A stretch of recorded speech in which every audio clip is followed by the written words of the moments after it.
Look, FLYE, my biggest winner. CNCK, good. IRBT was my biggest loser, followed by HAMA. Those ones put me negative on the day. Otherwise, we would have had a decent day with FLYE and CNCK, but alas, we will end up negatory on the day. Hopefully, we'll do a little bit better tomorrow. It's 2:01, Joey. Send them off. Yeah, absolutely, guys. Same thing. We're looking to come back with a vengeance for tomorrow. Obviously, calm, cool, and collected, just like a cucumber. But at the end of the day, guys, hope everyone has a fantastic session. Keep those risk measures in place. And if it's not your day, it's not your day. Accept it, because we have 4 more left, and you still have half of a win here in today's trading session. All right, guys. So, see everybody soon. go ahead. What's up, everybody? We come back to, unfortunately, frozen quotes. So we don't have live quotes right now. Our tech department is working on that. So we may have to use trading view charts or something like that. I think it's a good time to talk about, like, if you ever come back and, not just come back, but if you're noticing that quotes are down or something, you know, the least you could do is stop trading, or if you're in position, make sure your stop orders are still good, and contact your broker to say, like, hey, look, I can, because we saw last week that Robinhood was having some issues, right? And the thing is that it's not the first time for them to. Yeah, and we just can't, you know, you can't just sit there and trade blind. So I would say that if you're looking and you're with us here at Real Trading, there is frozen quotes right now. So. The other thing is, the first thing to do is confirm whether you have execution or not. Because if execution's up, your stop orders can still be working, your take profits are still good. You just, it's for getting into position, you're going to be running a little bit blind. That being said, like, we can still, like, I'll show you an example. Like if I pull up, say, Tesla right here, like, I'm seeing essentially like old prices, but realistically, we do have other places we can go to. Like, I can throw up e-signal in here. I happen to have e-signal. You said trading view, but I happen to have e-signal up here. So I can go to the Qs, just throw up a 3-minute, and Beyond Meat is going crazy. Yeah, Beyond Meat's making power moves, but like, yeah, I can throw up the Qs or any stock. And then in theory, like, I could look at the stock on e-signal and I can still execute over on P Pro, which is a little bit different from how we'd be used to trading. So I don't necessarily love that notion, but we're also in contact with our back office, because it seems like it might be our connection and not anybody else. So, you know, bear with us for a little bit here, but I did make sure that I am in the correct chat, because I now have them both open. Shoot, which one's the right one? I'm in the right one. I'm just gonna close and reopen. Toby is the last. I'm just fixing my screens over here. Toby is the last one. Toby Maguire. Yo, you know what Erin is doing? Now she does, anytime, you know, throw out garbage or whatever, throw something in the hamper. Kobe. Oh, does Kobe? Yeah, that's what. She's like, Kobe. Baron was doing that for a while, and then he stopped. Like, hey, what do you even know about Kobe? It's no, she knows about memes, my guy. Yeah, she only knows about memes. Yeah, like, she loves basketball, but that's the problem. I'm like, Kobe. Like, first of all, what was that MSTR story you had? Because that's down 8%. No, see what I mean? We don't have Michael quotes. Saylor having to raise some capital for some debt obligations. Yeah, MSTR not doing incredibly well. I'm not telling you guys anything you don't know. Yeah. MicroStrategy hasn't been doing well for a while, a hot minute. It's been looking pretty nasty, but yeah. Where was I? Here was Beyond Meat right now, 125. We're going to wait for Joe, I guess, or Sharif to come through. And there we go. Darkness is upon us here. But there goes Beyond Meat, up 27%. And, you know, it didn't take long for it to figure out that it wanted that dollar. It was just holding it.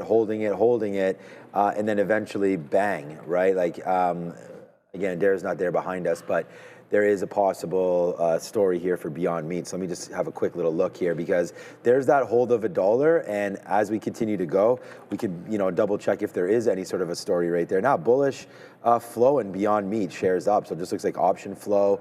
No main story here, but there goes Beyond Meat right now. And again, like, this is what we're talking about with our quotes. They're down. So like, if you see, you refresh it, you'll get, you know, new size and new quote, but you won't get live quotes right now for us. So we'll go through all the names, and this will be back up almost immediately, I would hope anyways. And if you are here with us, bear with us. SoFi and Apple, you know, I mean, just big names today. SoFi gets almost back to zeros. It's nice to see the Nasdaq is back in and around zero as well. We can call up the Qs to get a live look at what the Nasdaq is doing right here, down 0.13. So as you can see, this quote not working over there, but we almost got to zeros there on the Nasdaq, and I think we could still get green there today, and all brand new, all-time highs.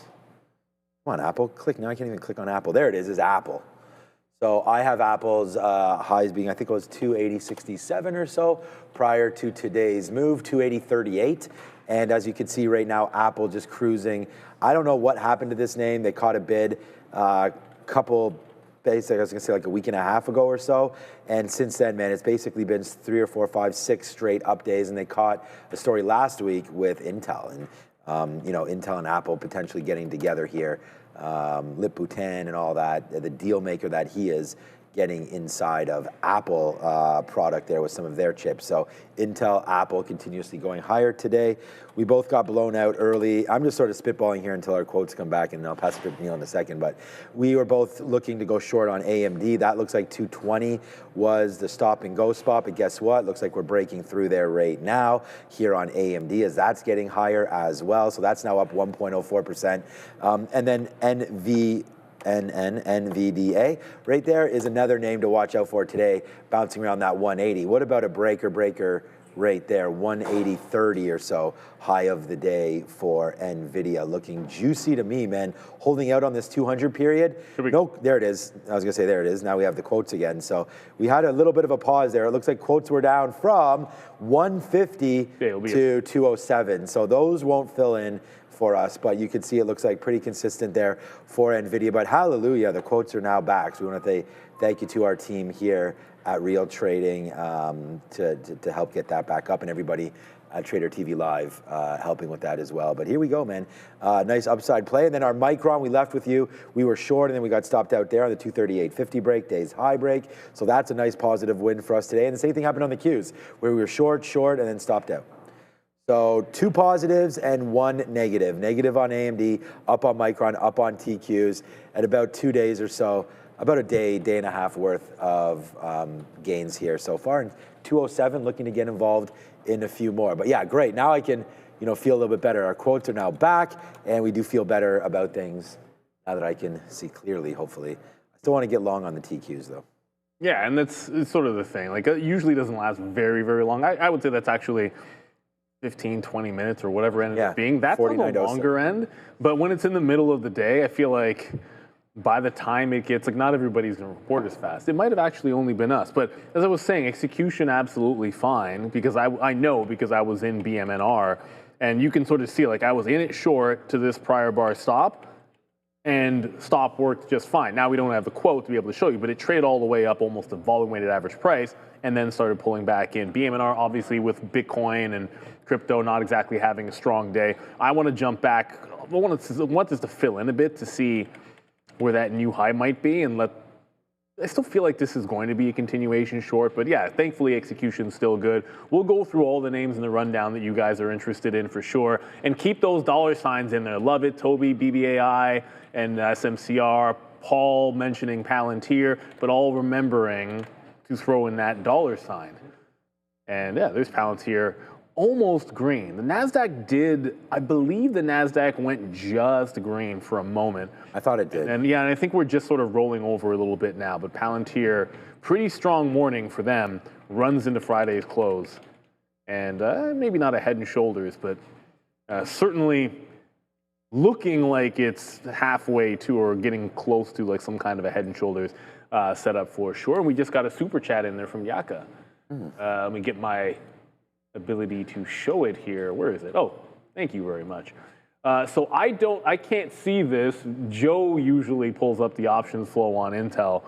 I don't have a source up for the options flow on Intel. I would imagine probably higher than normal. Friday was a 10% day for them. Anytime you have a move like that or post earnings, you're going to see some extra flow, but I'm sure if we had put Joe on the spot, he's eating his lunch right now, we can find out some levels. He'll send it to me, and I'll be able to pull it on screen when he does, but he's enjoying our teriyaki chicken that we had for lunch, which was, all right. That was pretty good. There's pieces of chicken with a little teriyaki sauce, and I thought it could have been like marinated or something, but that's my whole thing. Like when is what it is. You got to marinate in the meat instead of just like kind of glazing it on. Yeah, top. They just kind of was like barbecue chicken or something, and then they had some teriyaki sauce. It wasn't bad. But there was kale in the salad, which I love kale. So there was a White House press conference happening now, and if there is any sort of a story coming through from that, oh no, I just know that it was happening at 2 o'clock. Some people in the chat were mentioning if the Trump was speaking about anything, but I think it's just a press conference right here. And then we are getting ready. Sharif's going to go with the rundown momentarily, but Tesla had themselves a day as well. 430s was an area that Neil and I both had identified earlier on as well for 430, and that looks like a 431 or so double top. We did break through it though at around 10 o'clock there. Got a little excited to the upside was Tesla.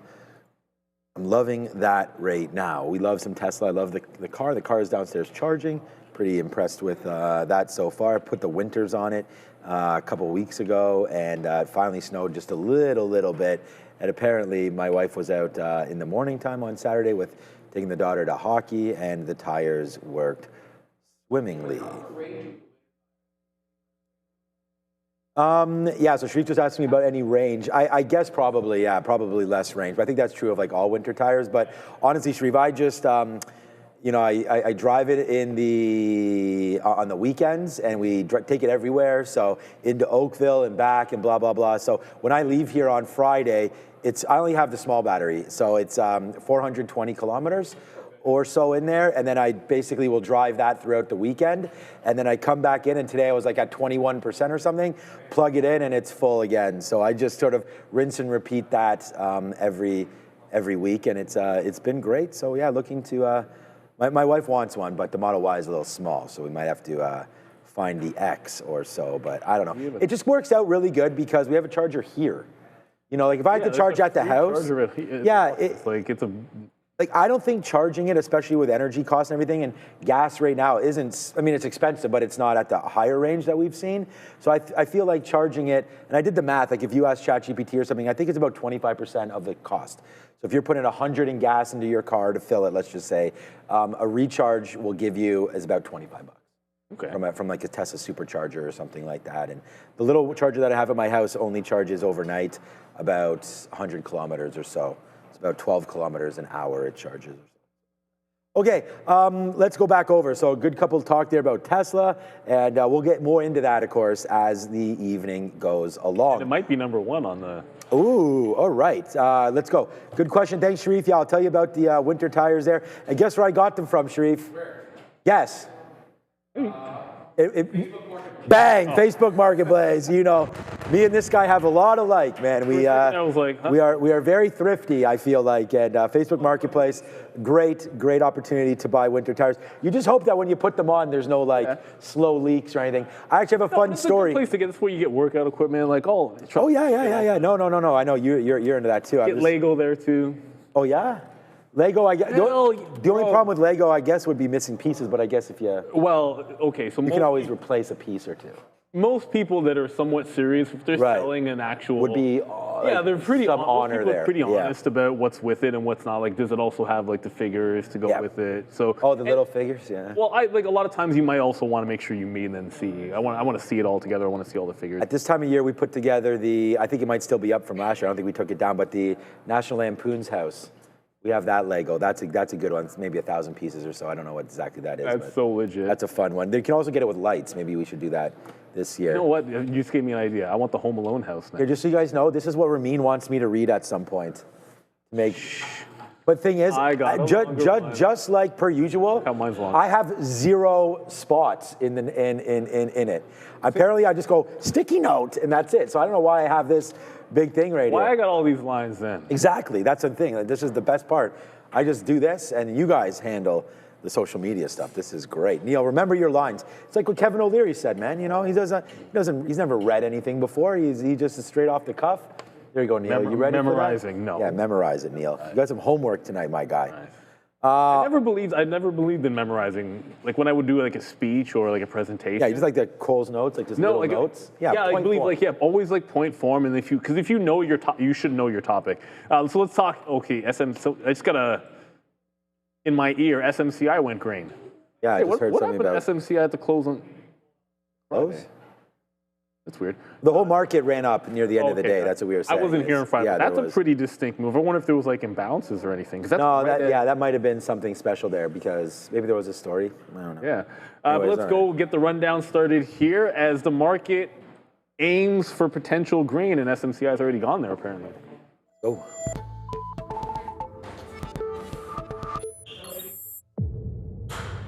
Welcome to the Market Rundown, everyone, the show where you decide what we talk about every afternoon. The big boys, they are locked and they are loaded and they're ready to look at the tickers as decided by you. But the only way to get those tickers, well, they used to be right here, but they're not here anymore, Assassino, is to get into the chat and vote for your favorite tickers every day, but you got to throw in that $ followed by whatever ticker of your choice. Let's look, though, at all four major averages, and as the boys were talking about, we're well off the lows, but we're still negative on all four major averages, barely negative on the NQ, down 0.17.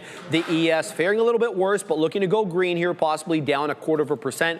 The Dow down 0.5%, but the worst performing major average of the day is by far the Russell 2000, over 0.4% in negative territory, and most notably dropping below 2,500 points again. We'll have to see if the Russell can recover a little bit tomorrow. Tesla, though, the #1 name as decided by you guys, and the reason is, well, yes, Tesla's registrations plunge across Europe as weak EV maker remains stuck in between growth cycles. We're talking about, the political backlash to Elon Musk in Europe, as well as these Chinese EVs really getting a foothold on the continent and undercutting Tesla in terms of price, guys. So Tesla down 2/3%. Only down 2/3%. Very much an inside day for Tesla, unfortunately. Yeah. So it ends up essentially having Friday's range, which is, I'd say, a little bit boring considering the kind of the it's not a V shape, but like the nice rally or decent rally to get back to green that the market was able to pull up. But Tesla just rounded into that 433 and couldn't break it. We talked about that for like the lesson of the day, where there just were no buyers. Like, you got up to 433, you completely rejected that price. And so unless you were looking short up there, pretty much forget about it. Friday's range was 25 to 32, effectively almost at 33 level. And that's exactly what we have going here today. So consolidated, I'll call it consolidated because you're holding some of the highs. So for now, I would say that's pretty decent for Tesla. But if we lose 425, you do have some potential for a little bit of gap fill. Part of the story here for Tesla is that 50-period moving average as well on the daily. So it's not just at 433. It's that nice resistance from support, but your 50-period moving average on the daily is that same level. So struggling with, I guess, a technical bounce, and we'll need to press through that this week if we're going to make that next leg up to retest some of the highs. I think once you get a close on the 15-minute above 433, Tesla's along. Just hasn't happened yet. Didn't happen today, so I didn't trade Tesla, but doesn't mean it won't happen, that's for sure.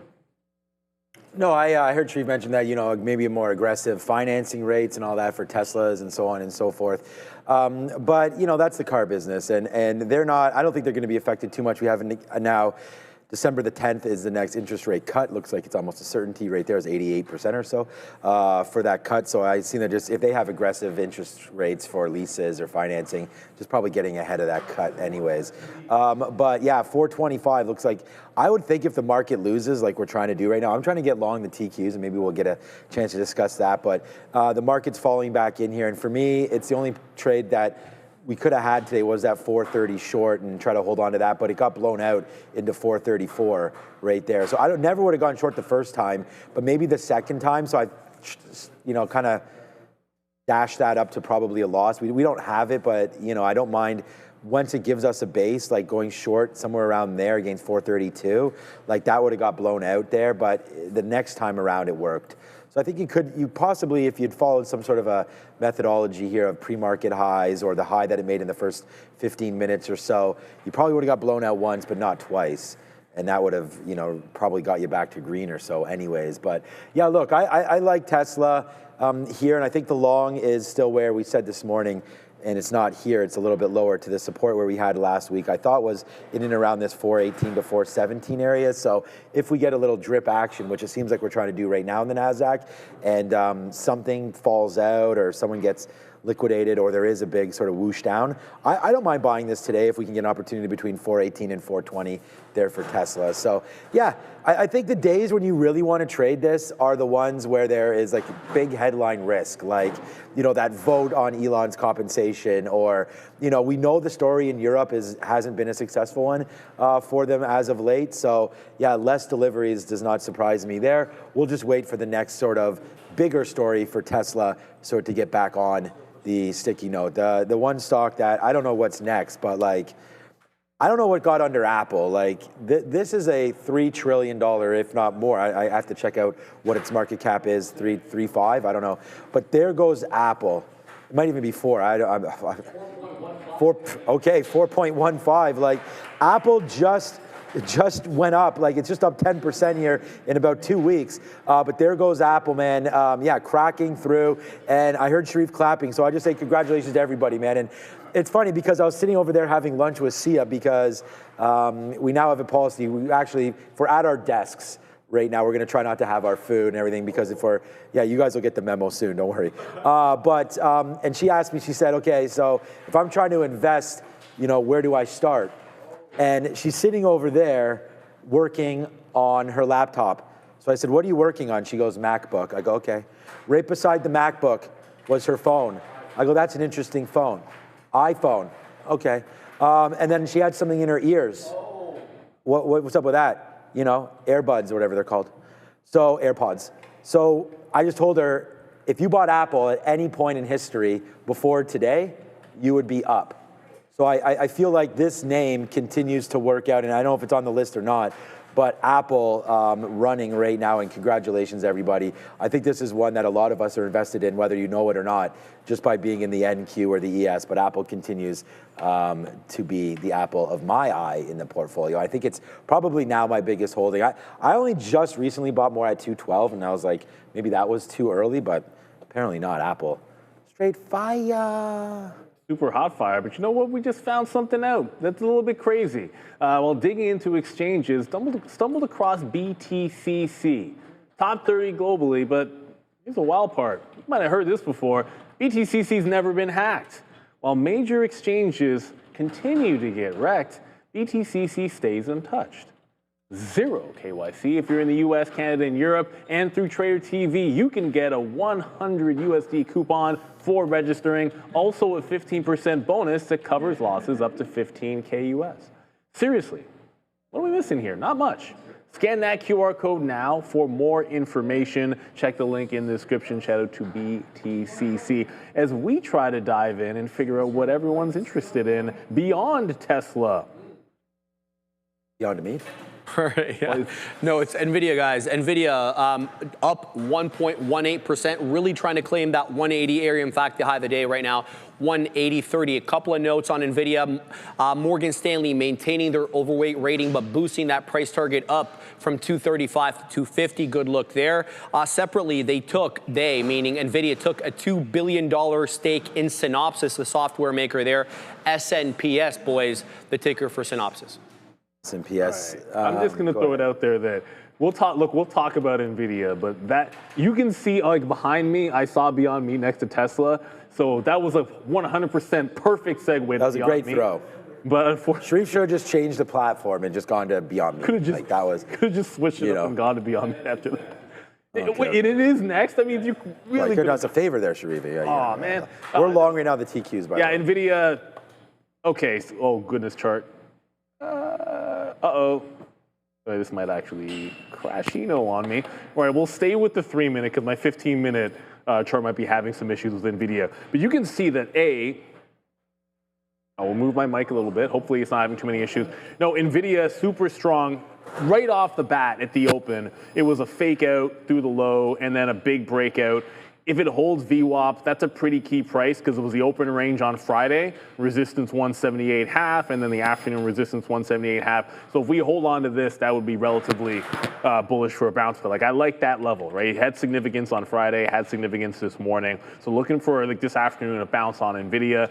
Like 15, there we go. Yes, see, let it load up and it didn't have an issue. So the 15-minute looking pretty good. No, I love this reaction. It was buying all through the break, buying all through the low end of the range on Friday. So holding on to that open range support is key.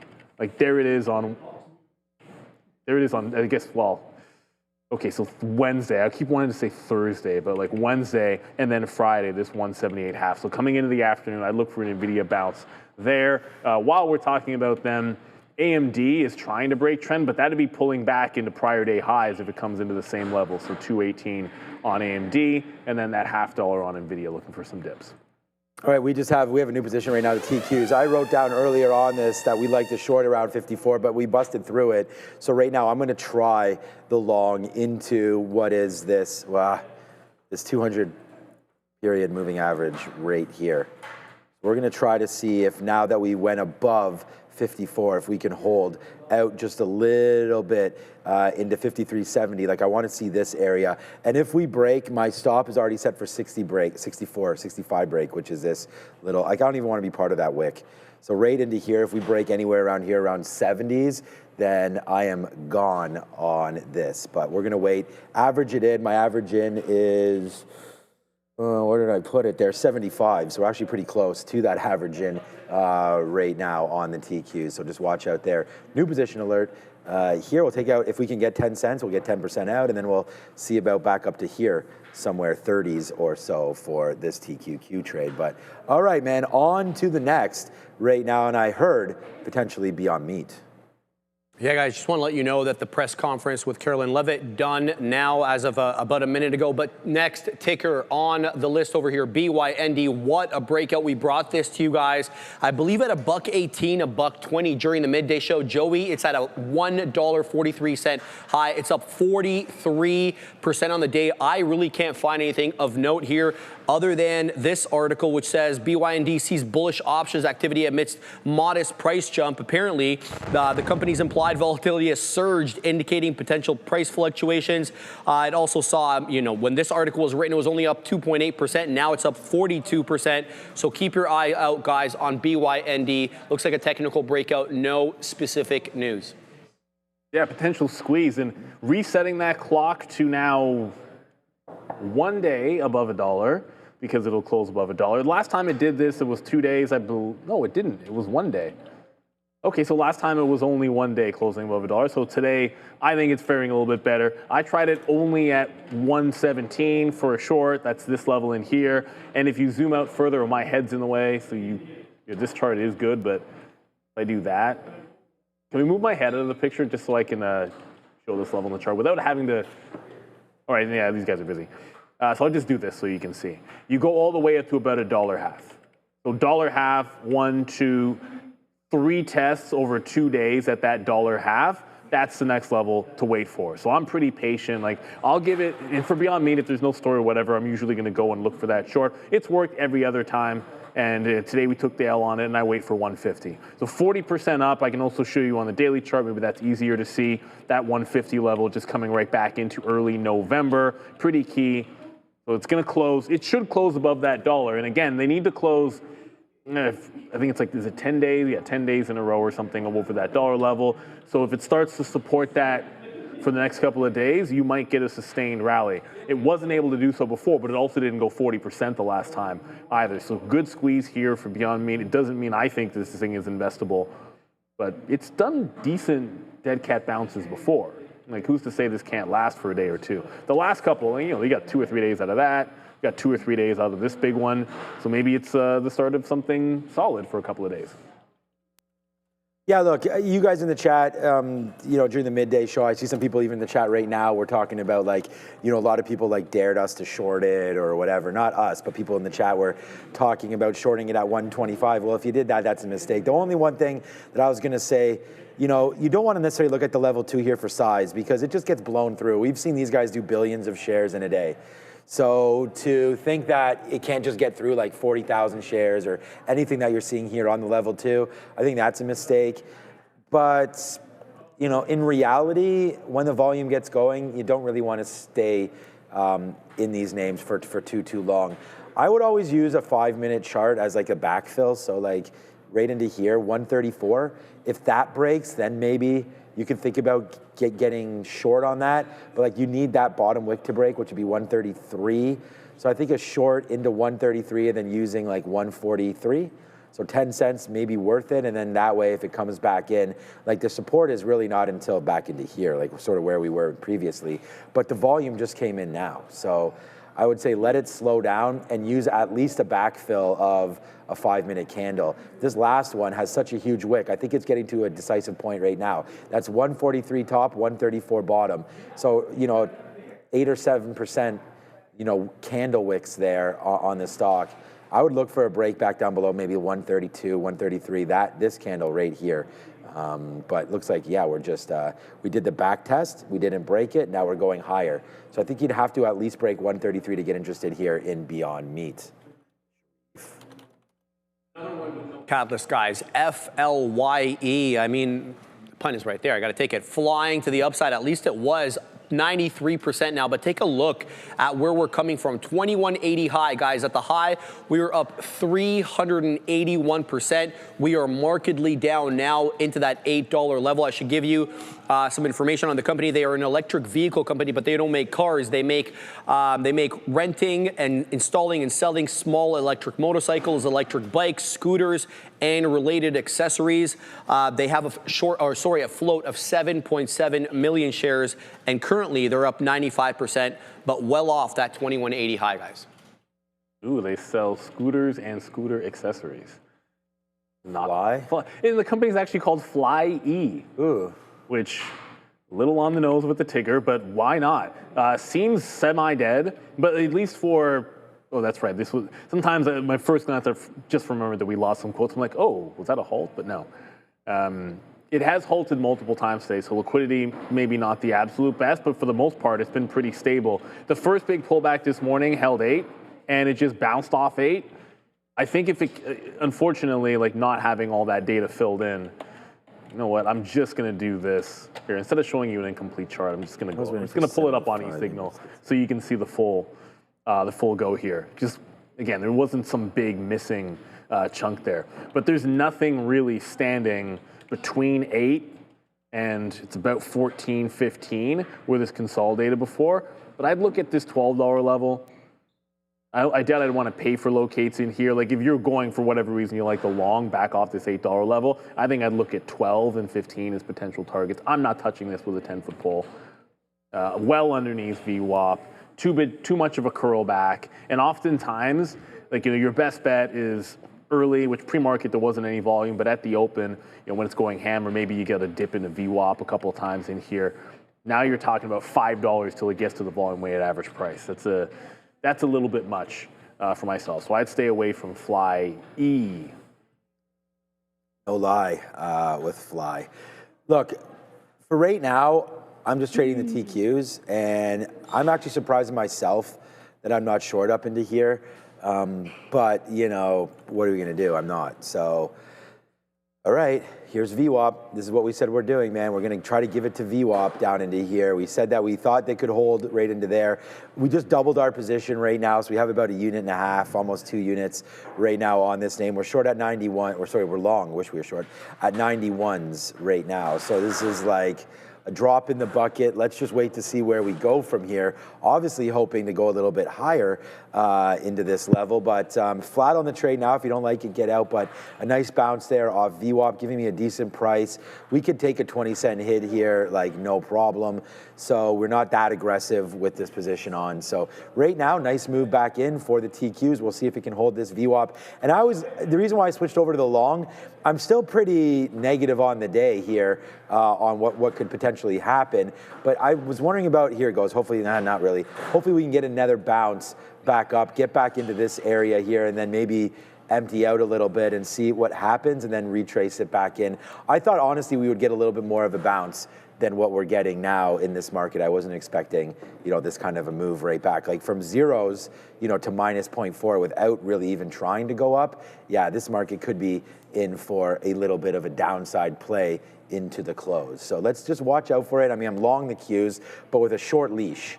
We're like the Blue Jays bullpen maybe. We should have some. But this year, though, I don't think we need too many short leashes. That Cease led the league the last 5 years. He's never missed a start.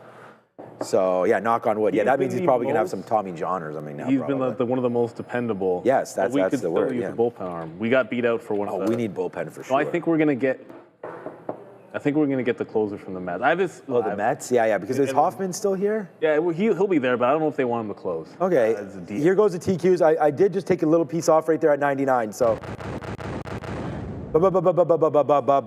Bang, right there. So there it is, man. VWAP to the top side. We're now 13 cents in. I'm gonna take another piece right now at 03 if we can get it, and then I'm just gonna wait. After that, we're at 15s, and then we'll just see from there. But so far, so good.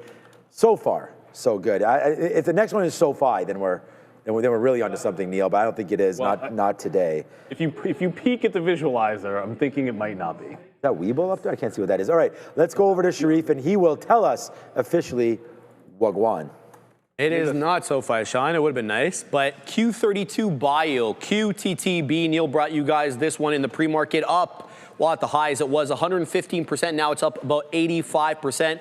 Reason it's up, we actually have a news catalyst for this one, believe it or not. Selling its phase 2 drug ADX097 to Akebia Therapeutics for about $12 million up front and a potential $592 million in milestones and tiered royalties. The ticker that they sold this drug to goes by AKBA, and that one is actually down, boys, 3.8%. Those are futures. Okay, so QTBB, first of all, futures are going nicely up.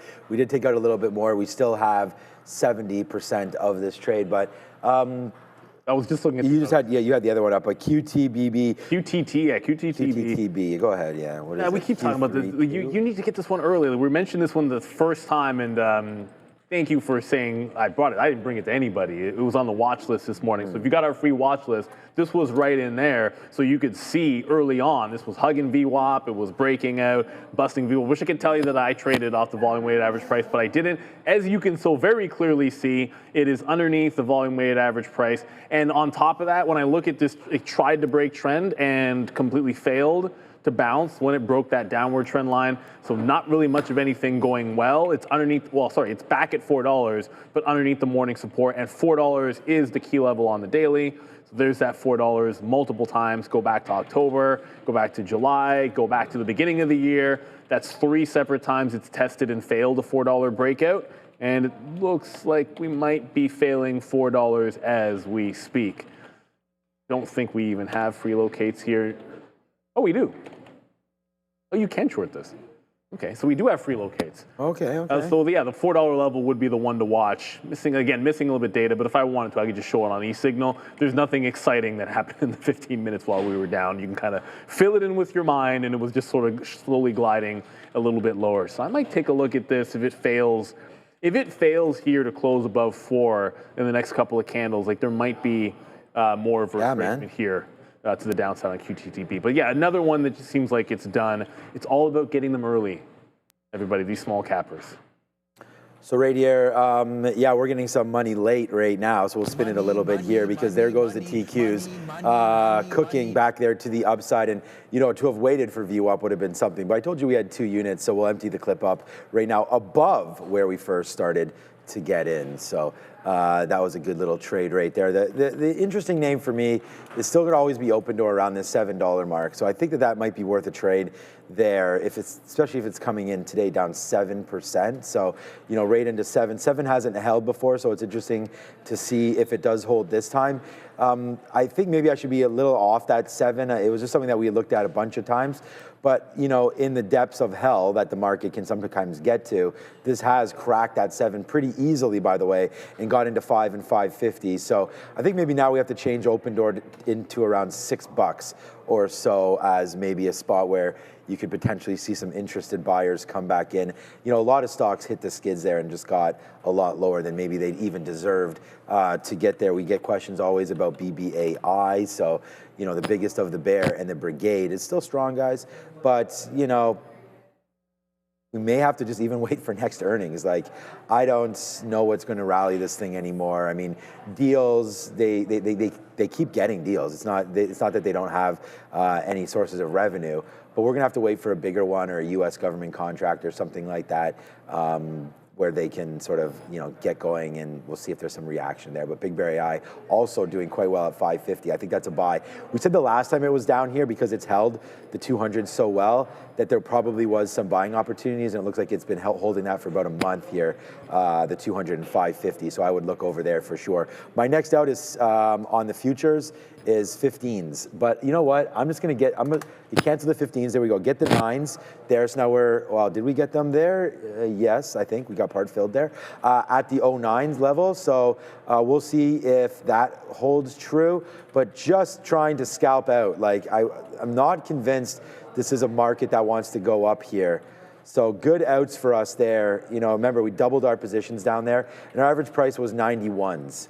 Those were our average price. So I know my price keeps on changing. We talked about the first in, first out method. So now it's down to 82s. That's our last fill was right there. So that's our average price, and we'll wait to see where it goes from here. I'm gonna take another piece, why not? Having a little problem there, I'll take another 8, so we got some more out there at 08. But so far, so good on all of that. But yeah, now 25 cents in the money. And now for me, taking over spot number 1, P&L-wise. So have the ability to do this. Like there's the short early, you know, and here's the long late. So sometimes the market will be a difficult one to judge, and I don't think that that's going to change for the history of time. So sometimes you have to be fluid in your thinking, and right now we switched over to long, but only as long as VWAP holds it for us. So that's what I'm doing right there, and it's been a pretty good move. Higher, let's see if we can get back to green there. I don't know if there's earnings tonight. No, there's Marvell's tomorrow. Tomorrow you get Marvell and a couple of... That should be a spicy meatball. Marvell, CrowdStrike. Okay. CrowdStrike is tomorrow? Yeah, CrowdStrike, Marvell, somebody else decent. Maybe there isn't anybody big. You can check out TQQQ research. He probably has. Well, I'm sure Adara is going to be able to tell you exactly who else reports tomorrow. Adara? I actually just wanted to remind you guys that A, there's a whole bunch of earnings tomorrow, and B, you could actually find a whole bunch of these earnings preview infographics I make on X at TTV Research. So thank you, Sean, for that shout out. I have a very fun American Eagle one starring Sydney Sweeney that already came out on Friday, and that's going to be recirculated ahead of the earnings. We also have tomorrow CrowdStrike and Marvell. I've already posted some infographics related to those companies, but we're going to get the earnings previews of those tomorrow. So if you pay attention on X at TTV Research, I do a pretty thorough rollout for a lot of these big earnings. Definitely stay tuned and give us a follow on X if you like this type of content. Back to you. Oh yeah, I mean that's why Eagle might actually be the best trading earnings name. CrowdStrike's the best stock that's reporting, obviously. Yeah, here we have. So again, yeah, just go over to @tradertv Research. Is why you instantly call on Adara for that. So it's MongoDB tonight post market. There and Credo, and then we have Signet Jewelers tomorrow. There's Marvell after hours tomorrow. It's tomorrow is CrowdStrike and Marvell, as we mentioned. AEO, Asana. There, I went into Asana today. It was pretty good. There it was just a dry Asana, and it was nice. I don't know how hot those saunas get, but as I was doing 10 minutes after the workout, I think that's pretty good. And then we got Macy's over here, and I was actually talking. Where's Sia? I think she's stepped away, but we were talking to her about, she asked me about Dollarama or some of the dollar stores, so I didn't realize that they reported this week, so maybe we'll have to check out to see where those go. Very different here. Like Dollarama does really well. The stocks perform pretty well. That's what she was looking. I think we only have $1. Yeah. Yeah, in the US, they've been struggling a bit, but here, Dollarama crushed it. Yeah, Dollarama was a great stock here, and I was just completely different. And then, honestly, man, Wednesday is a pretty hype day. Like Salesforce has been garbage. Yeah, Snowflake I sold, that's been going up. C3AI, I don't know if anybody's figured out what they do yet. Five Below, I actually went, when we were in Boston, Five Below is a cool shop, man. That's like much better than a dollar store in my opinion, but there's Five Below. Things that are, you guessed it, 5 or below right there. Oh, Grok can explain this to me? Okay, maybe I'll get Grok to explain this to me. And then followed by, again, DocuSign, I think is another interesting name in the tech space, that's for sure, as a lot of traders look at DocuSign. They had to join the two names, maybe they're gonna merge. Hewlett Packard should be interesting. And then, oh, poor Ulta Beauty hasn't really found its way. They got dropped by Target and whatnot, so we can have a look over at Ulta Beauty. But we do have a break. This is all at Trader TV Research, so go find that now, and I'm going to go throw over to Adara and see what she's talking about. Thank you. Yeah, so for one, here's an example of the earnings previews we do in X at TTV Research. This is the one from MongoDB tonight, so it'll give you a nice look at the last quarter's report and the guidance for the quarter that you're about to see in the fiscal year as well. Another point that legitimately, this is not news, it's just a question. Is there a Dollar Tree in Ontario? Because there definitely is in Manitoba. So is it just Dollarama here? Or I don't know, just a question. Oh, I have not seen one here. Okay, that's yeah, there's one near my house. Yeah, they're here. So they're here. I think my wife prefers the Dollar Tree than the Dollarama. Yeah, I believe so. Nothing's really $1 anymore. No, of course, and that's sort of the thing. But they're around there. They're around $1. That's their shtick. There's some movement happening here in Pinduoduo and a bit of a headline. So it looks like U.S. Senator Cotton has called for the DOJ and Homeland Security to investigate Temu and Shein for alleged counterfeiting. So if you're looking at Pinduoduo, that would be the reason for that little bit of a spike to the downside. Not as heavy as the other day when when Alibaba got smoked, but yeah, just a couple places online reporting this slight spike down, maybe $1 down and already bouncing back his PDD. For what it's worth, this is kind of par for the course for Tom Cotton as well. This is the same individual who actually sparked the calls into Lip-Bu Tan's background that eventually led to the U.S. investing in Intel in a very roundabout way. So long story short, yeah, this is not the first concern that has been raised about China therein by Senator Tom Cotton. If I get more details, I'll let you know. But as Neil mentioned, Reuters reporting this as of right now. Yeah, there you go. We'll keep our eyes on.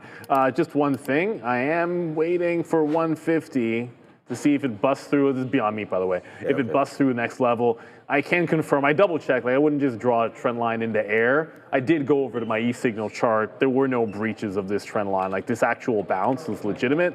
Here, I can show you. Like, it's the same trend line here on e-signal. Our chart's going to have the gap, but it's the thing you're going to want to do. Like, because I have the gap, I'm going to go over to another source and just make sure, hey, when I'm drawing that trend line, was it legit? And it absolutely is. So if you were to break down what we need to get to, yeah, probably need to get to at least 136 and break under that for a break of trend line. Is Beyond Meat trying to get to 150? 150? DJK just said Beyond Meat headed back to $8. Oh, gosh. $8.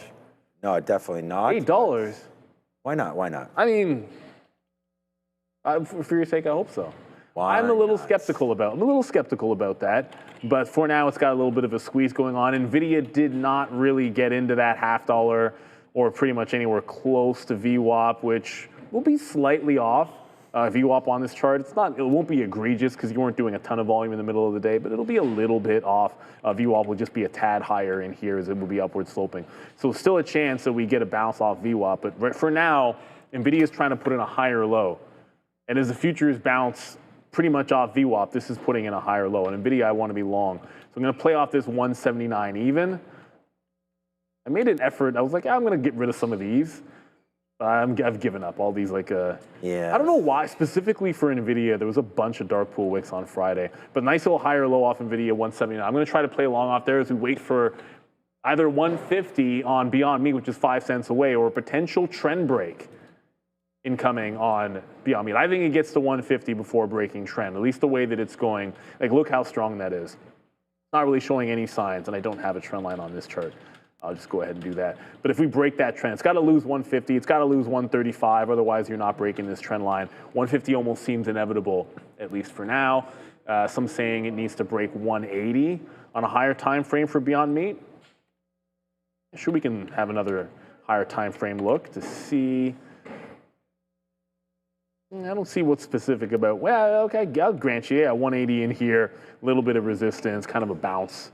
Yeah, that's not a bad level. I'd like to think, obviously, 150 and then the 50 period at $1.70 as well. You're going to run into a bunch of roadblocks, but it's doing so much volume that to go from station to station shouldn't be all that hard for it.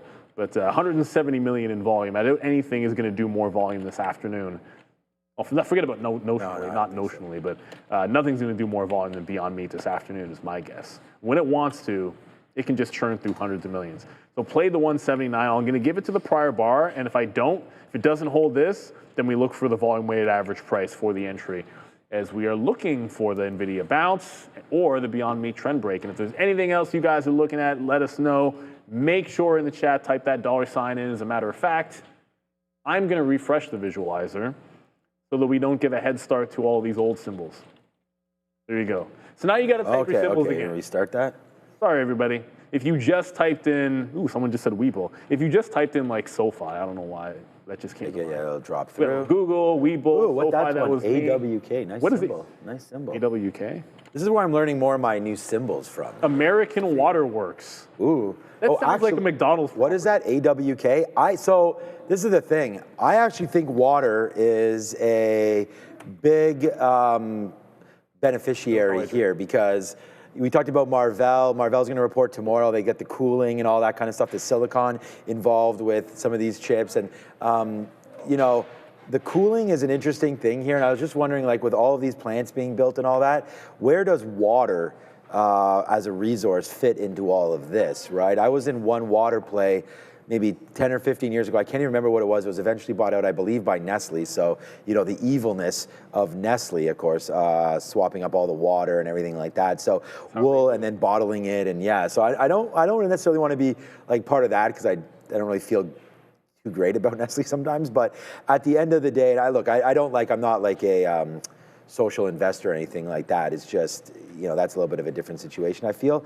But what about water and, you know, AWK? So I don't know if that was just a mistake there, you know, but this is a name that I think works. Got to do some more work here. And if anybody knows anything about the cooling of all of these data centers or anything like that, like I thought nat gas was potentially a good play moving forward as well, as opposed to like an alternative energy. We all talking about nuclear and all this kind of stuff, but where does water fit in all of this? And is there a pure play for water, maybe an ETF or something like that as well that gobbles them all up? But I really like water right now, and AWK could be another stock to look at. Don't know enough about it, don't know anything about it, but definitely something interesting. AWK. Look, it's been fantastic so far here today. I'm long the Qs. I got a little bit out there on the way up and down. I now only have 40%. We'll talk more about our trades and get you some new trade ideas. Let's go figure out what Adair is up to in the back there.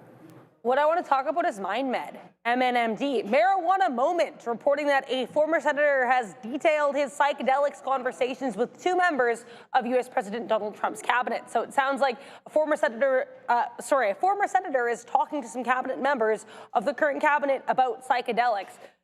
We think a little bit of a spike here on MNMD, but either way, keep an eye here. If I get more details on this story, I will keep you posted. It is worth noting we actually get a cabinet meeting tomorrow as well. So food for thought there as we send you back to Sean and Neil. Make sure to like and subscribe. Yes, go MindMed. Psychedelics. It can go up and it won't do anything for me anymore, because I know I used to have shares of MindMed. That was another one. Kevin O'Leary and MindMed came here when they IPO'd. We actually had Kevin O'Leary today with BitZero, Neil. And they came here the day that MindMed IPO'd on, at that point was CBOE Canada, I guess. I think it was the NEO exchange or something at that point. But yeah, so interesting there. And today it was BitZero's day to come on the show. BITZ is there. I know Michael likes MindMed. That's the only person I know that. Yeah. No, recently, I thought Sharif. Oh, I think he's not here now, but I think Sharif was involved in some MindMed. Maybe. Maybe we'll talk to him about that. I discussed it with Michael. I'm trying to remember exactly where he would have been. My guess, if I had to guess, I'm pretty sure it was like this breakout in here somewhere. I like the psychedelic space just because I think there's a spot, not just for, like this is a different story altogether, marijuana game. But at the end of the day, I mean, if it adds, I don't think they're very, I mean, look, there's going to be different prices of drugs all over the place, but I don't think they're as expensive. They don't have that opioid, maybe longer term effects. And I think that's what they're trying to study out right now, and to not be so addictive in nature. But maybe there is something there with MindMed. There's different IPOs you can get. There's always a lot that goes into for approvals. And it's still difficult. Yeah, that's the thing. There's companies that will IPO in this space, and then there's ETFs as well, psychedelic ETFs. That you might want to look at there. The cannabis was a good story until it basically became legalized. So I just wonder that if we have now the federales here in the United States talking about, psychedelics, maybe it's too late. But MindMed's had some nice moves higher. Matt Carnes said they're DCA'd into MindMed with an average around 545. Yeah, what is it? That'll play. What did I say? It's 11 now? What? Yeah, okay. I was just looking at it. You think I'd be 1220? Yeah. Okay, so I mean, yeah, that'll obviously play. 545 by the what dip. Perfect. I mean, that's literally. How did you get that price though? Well, but it's been around for. Well, why can't I zoom out further? It's been around forever. Okay, well, that's a little bit weird. Here, I can do it. I'm just gonna do. If you get there faster, I'm gonna do MD and just pull up like a weekly chart. My computer. See, it was down here to $4. Yeah, you could easily, because if you look at it. What is that low? In 2023, this was $2.50. Okay, yeah. So you absolutely could be $5.50 without getting all that, because when it was going to the downside, like look at that. Yeah, like it hung around for a long time under $5. MindMed. I don't even remember when. I know I used to own shares. I 100% lost money on them. I just don't even remember. It couldn't have been that bad, but probably should have held on. Who knows? NVIDIA is trying to bounce off that 1 79 hasn't really broken down underneath this higher low, which is 178.80 or so, but I'm long just above 79 even, and now you can see it's basically, it's moving like 25 cents. So bounce, 25 cents. Can it bounce a second time? Yeah, I feel like the way I'm looking at it here is the Nasdaq, but VWAP's going to be wrong just by a little bit here on this chart, just to give you guys an idea. But if we lose this volume weighted average price, there's still room for NVIDIA to get to VWAP itself. So I'd probably jump out and look for the bounce a little bit lower if we break out of this consolidation in the wrong way. And Beyond Meat, it's close. It didn't quite get to 150, it got to $1.49, and now is threatening the trend line. So Beyond Meat pretty close to breaking that trend, and it also tagged the $1.50. Well, I mean, close enough to the $1.50, getting within 1.5, 2 cents of it. So very, very close for that one breaking the trend line. We had to pay for locates here at Real Trading, but they were obviously really, really, really cheap for Beyond Meat. They always are. I just want to cent. Yeah, no, Beyond Meat's a good one, especially here at Real Trading. Make sure you do find it. Real Trading, you know, your one-stop shop. You don't need to go anywhere else. You know, all the shorting and offerings up here, pretty cheap if you can't find it. We have a great system as well to get in there and start executing your best trades today with Real Trading, of course. But I just want to show you guys my med, because as we were talking about it, I was remembering, and I was like, look, I don't remember it. I thought like $12 was relatively high. They split, so they went 1 to 15 back here in 22. So it's actual, like, kind of like all-timey highs in and around here, $60 or so pre-split or post-split, and then right into there, $86 as well. So this is another one of those stories that really gets going on news, right? And so we might have had that now. So good point out for everybody in the chat, and thanks to Dara for doing some of that. We actually have a button for that. Thank you very much, Dara. There we go. Thank you, Donald, for that as well. All right, before we go on, I'm still in that futures trade. That's just 10 cents in the money and not doing a whole heck of a lot, to be honest with you. But right into here, let's just go over quickly what's been going on in the broader markets. And we're always looking for strength when we look at some of these. And I know it's maybe a little hard to see on your screen, so I'll open them up. With it being Cyber Monday, we just had Black Friday, obviously, and we heard from Adobe, which for some reason puts out all these numbers as well.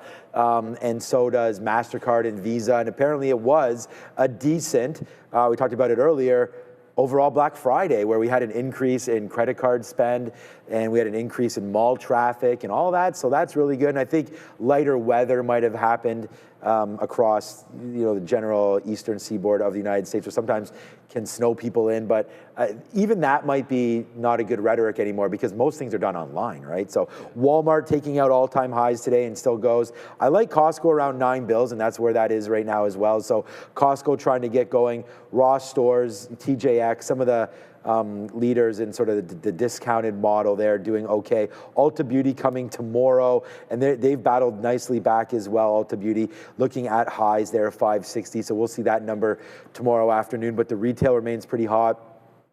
I wasn't at the mall this weekend, but my wife was, where I found out that I bought my son size 13 boots. We bought them online at SoftBank, but of course size 13 doesn't fit him. He's only 13 years old. He went and got a size 14 at the mall, but apparently that was really busy there as well. So this is the spot that I'm a little bit worried about. Eli Lilly just made all-time highs. I mean, if you've got 99 problems, Lilly's not one of them.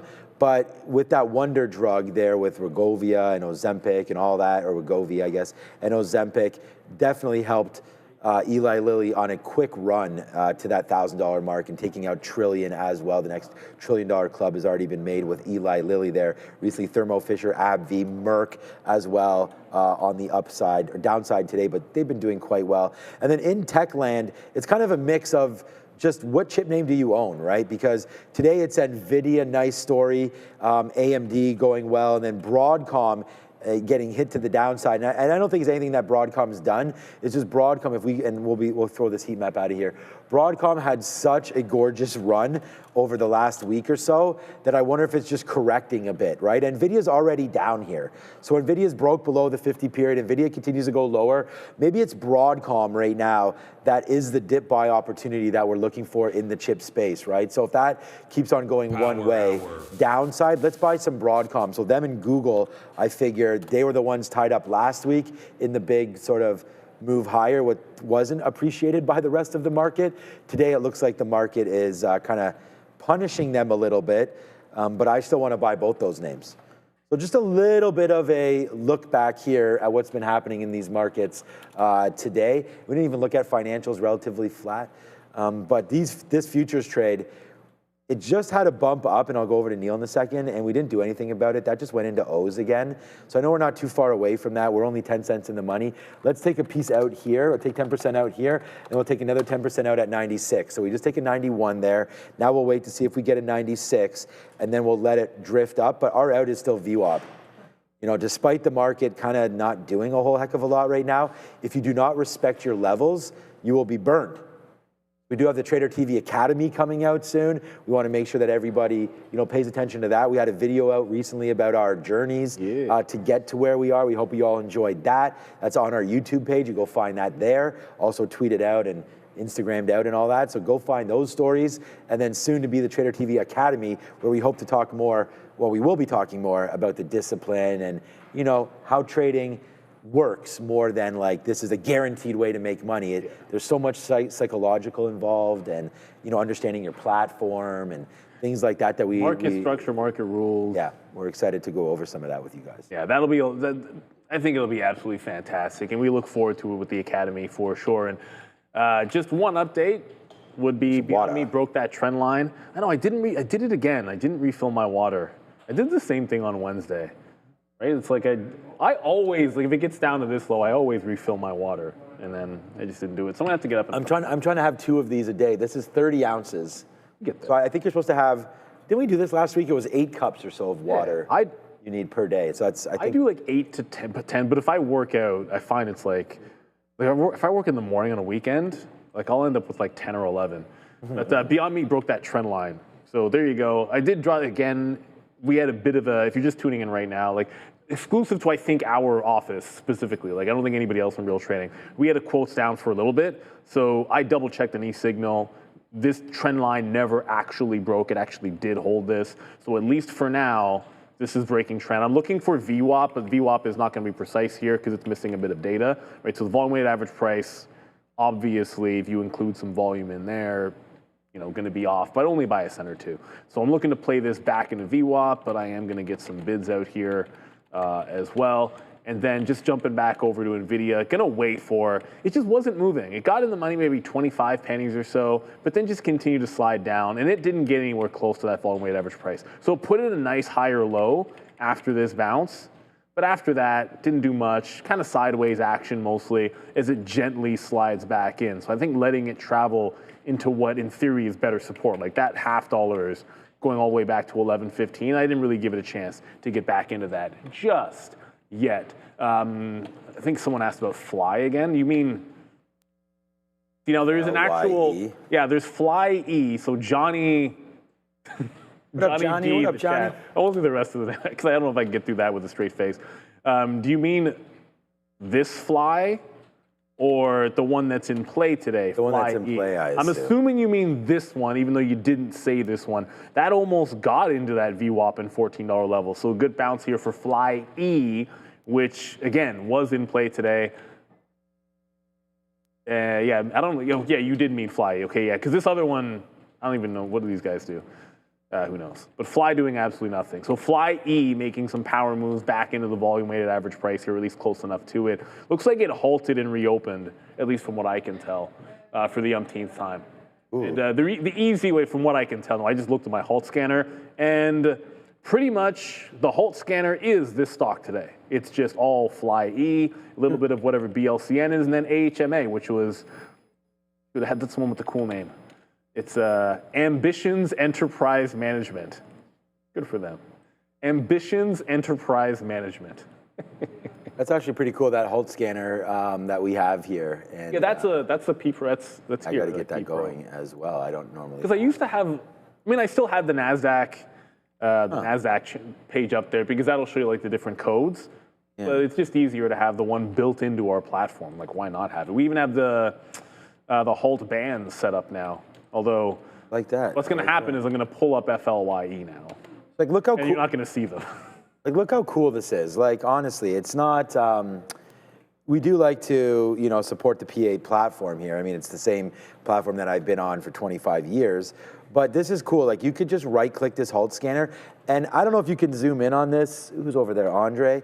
Because, like, these are all the markets that we have, and there's probably even more on here that are not even included right now. But, like, look at all this. For the Halt scanner, you can look at what market, like, talk about just the customizability here of what we're working with.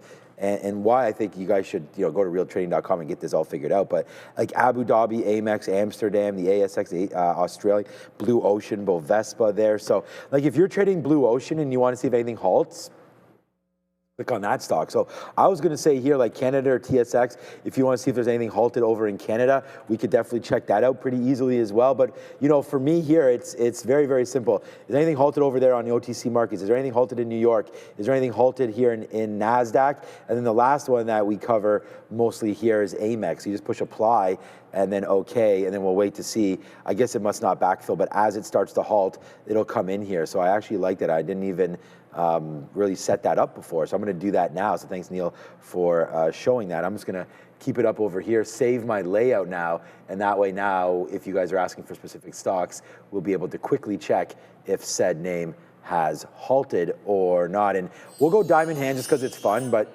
it's not really diamond hands. This is a good trade for us now. Long at 53.81. We just talked about getting some more out here. Look, we have a down sloping 50-period moving average. We have a bounce off of VWAP. So we say, okay, VWAP, okay, we see you. But right now, we're trying to figure out if this wants to break higher. I'm kind of getting like, we talk about that pit, you know, in your stomach, and it's not like from lunch or anything. It's just from like that feeling that you maybe get about a stock potentially turning around or something. I don't know. I don't really, this market's spending a lot of time here. We have some pressure from the 50 period.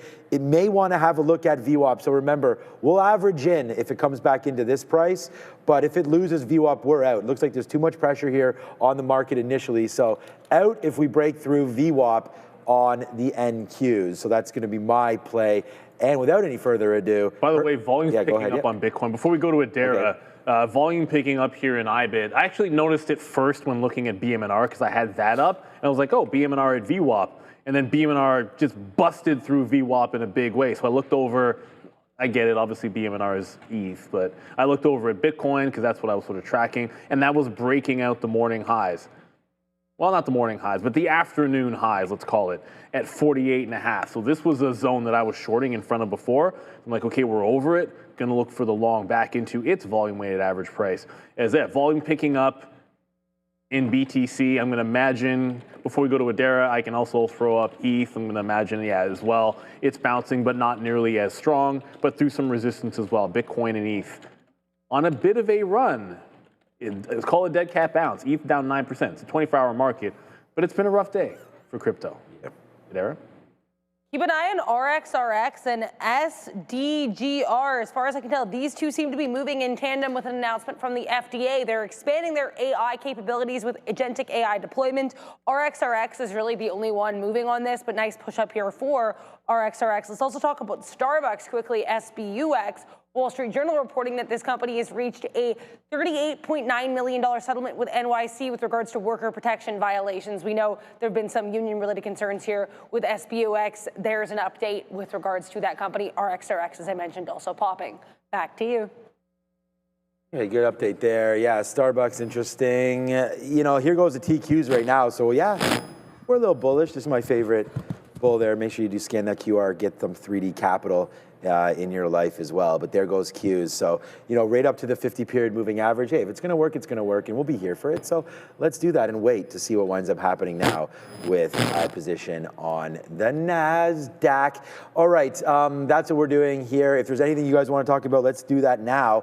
JP Morgan, what's up to the chat? We could put something out. Do you guys want to put a poll up right now? I mean, what about the Nasdaq getting back to green?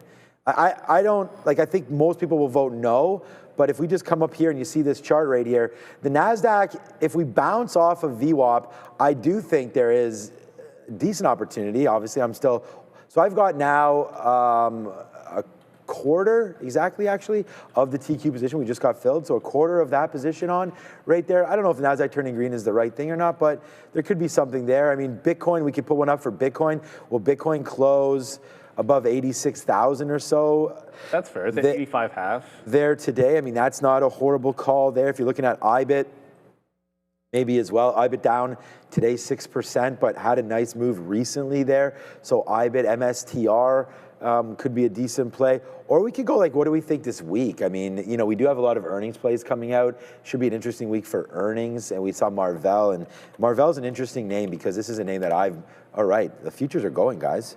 All right, we just got 05s. Yes, sir, let's go. That was a good idea to get long on the futures, and this is the only trade that I have this afternoon. And you know, it came in there at 220. You know, we just bought some 54s, because 54 was a number that we had on our sticky note. And if you are looking, all of us have this up. I mean, I'm still right here on Adara's profile with Trader TV Research, but here we are right now, 500,000 subscribers. If you want to be one of them, just hit the subscribe button. I mean, it's pretty simple. Actually, before I go over the sticky note, let me just see here how many of you are actually subscribed right now. 21.5. Ooh, 22%, so you guys got to start hitting that again. But right there on the note today, see, we had the TQs written down for 54 short, so we did talk about that a little bit, TQQ 54 short. So that was my #1 trade this morning, where we just got short. We kept on hitting the short, which was great. We put his 20-cent stop and eventually got stopped out, but it was still my P&L #1 at that point. And then right now we came in and we just saw it bouncing off VWAP. Like, there's the bounce off VWAP, there's the bounce off VWAP again, and there's bounce off view up again. So let's take out another piece here at 12s right now, if we can get that. And there it is. So there's the out at 12. I always use gateways that will pay me. So sometimes we get filled, that I have to pay, so we get filled a little bit better. But there's the move right up into 12. So it's another winner there. So it's a chicken dinner winner. We want to thank BitZero and Kevin O'Leary for coming on. If you didn't get to catch him about 10:40 or so this morning, talking about crypto and saying how there was only one ring to rule them all, and there may be two. Well, he's Ethereum. Yeah, Ethereum and Bitcoin. And I think he's pretty much, not to toot his horn, but I think he's going to be right on all that. Like, you know, Bitcoin and Ethereum, I'll just call this up and then we'll throw it back. That's all you need. Yeah, if you're looking at the market cap here of both of that, right? Like, both of those names. So the whole market cap, 3 trillion of the crypto space right now. But just look at this. This added up together. There's 1.7. So you got at least 2/3 of the market cap in the crypto space is Bitcoin and ETH. And then on top of that, if you add back Tether, which is just stablecoin, so you add that back, now you got 333 and 184, so that's 500,000. So that's 2.3 right there. And then you add USDC, which is, let's just give that another 100 billion. So then you're at about 2.4 billion. So 2.4 billion of the 2.9 or 3 trillion, is all tied up with Bitcoin, Ethereum, Tether, and USDC. So yeah, like, to worry about Ripple or Binance, or he even used the example of Solana down there, all of these added up are going to just dribble into what Bitcoin and Ethereum all are already. So I think he's probably right there. You can get enough exposure just with the big guys there. We always say it's the sort of the dog that wags the tail. And if Bitcoin goes up, you better believe that those altcoins will follow. Yes. And it might not be the same. The altcoins go down sometimes when Bitcoin and Ethereum hold. So take a look at your portfolios. Obviously, if you're looking at the poll right now, talking about the U.S. close.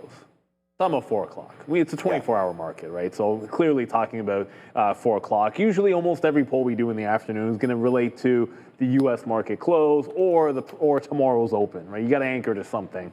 Otherwise, we're just kind of like throwing stuff out in the middle of air. Like, is it ever going to get to 86? Well, it's going to trade at that price eventually. So if you just put long enough of a time period, it's going to get there. But 86 it's not asking a lot. We're at 85.5 right now.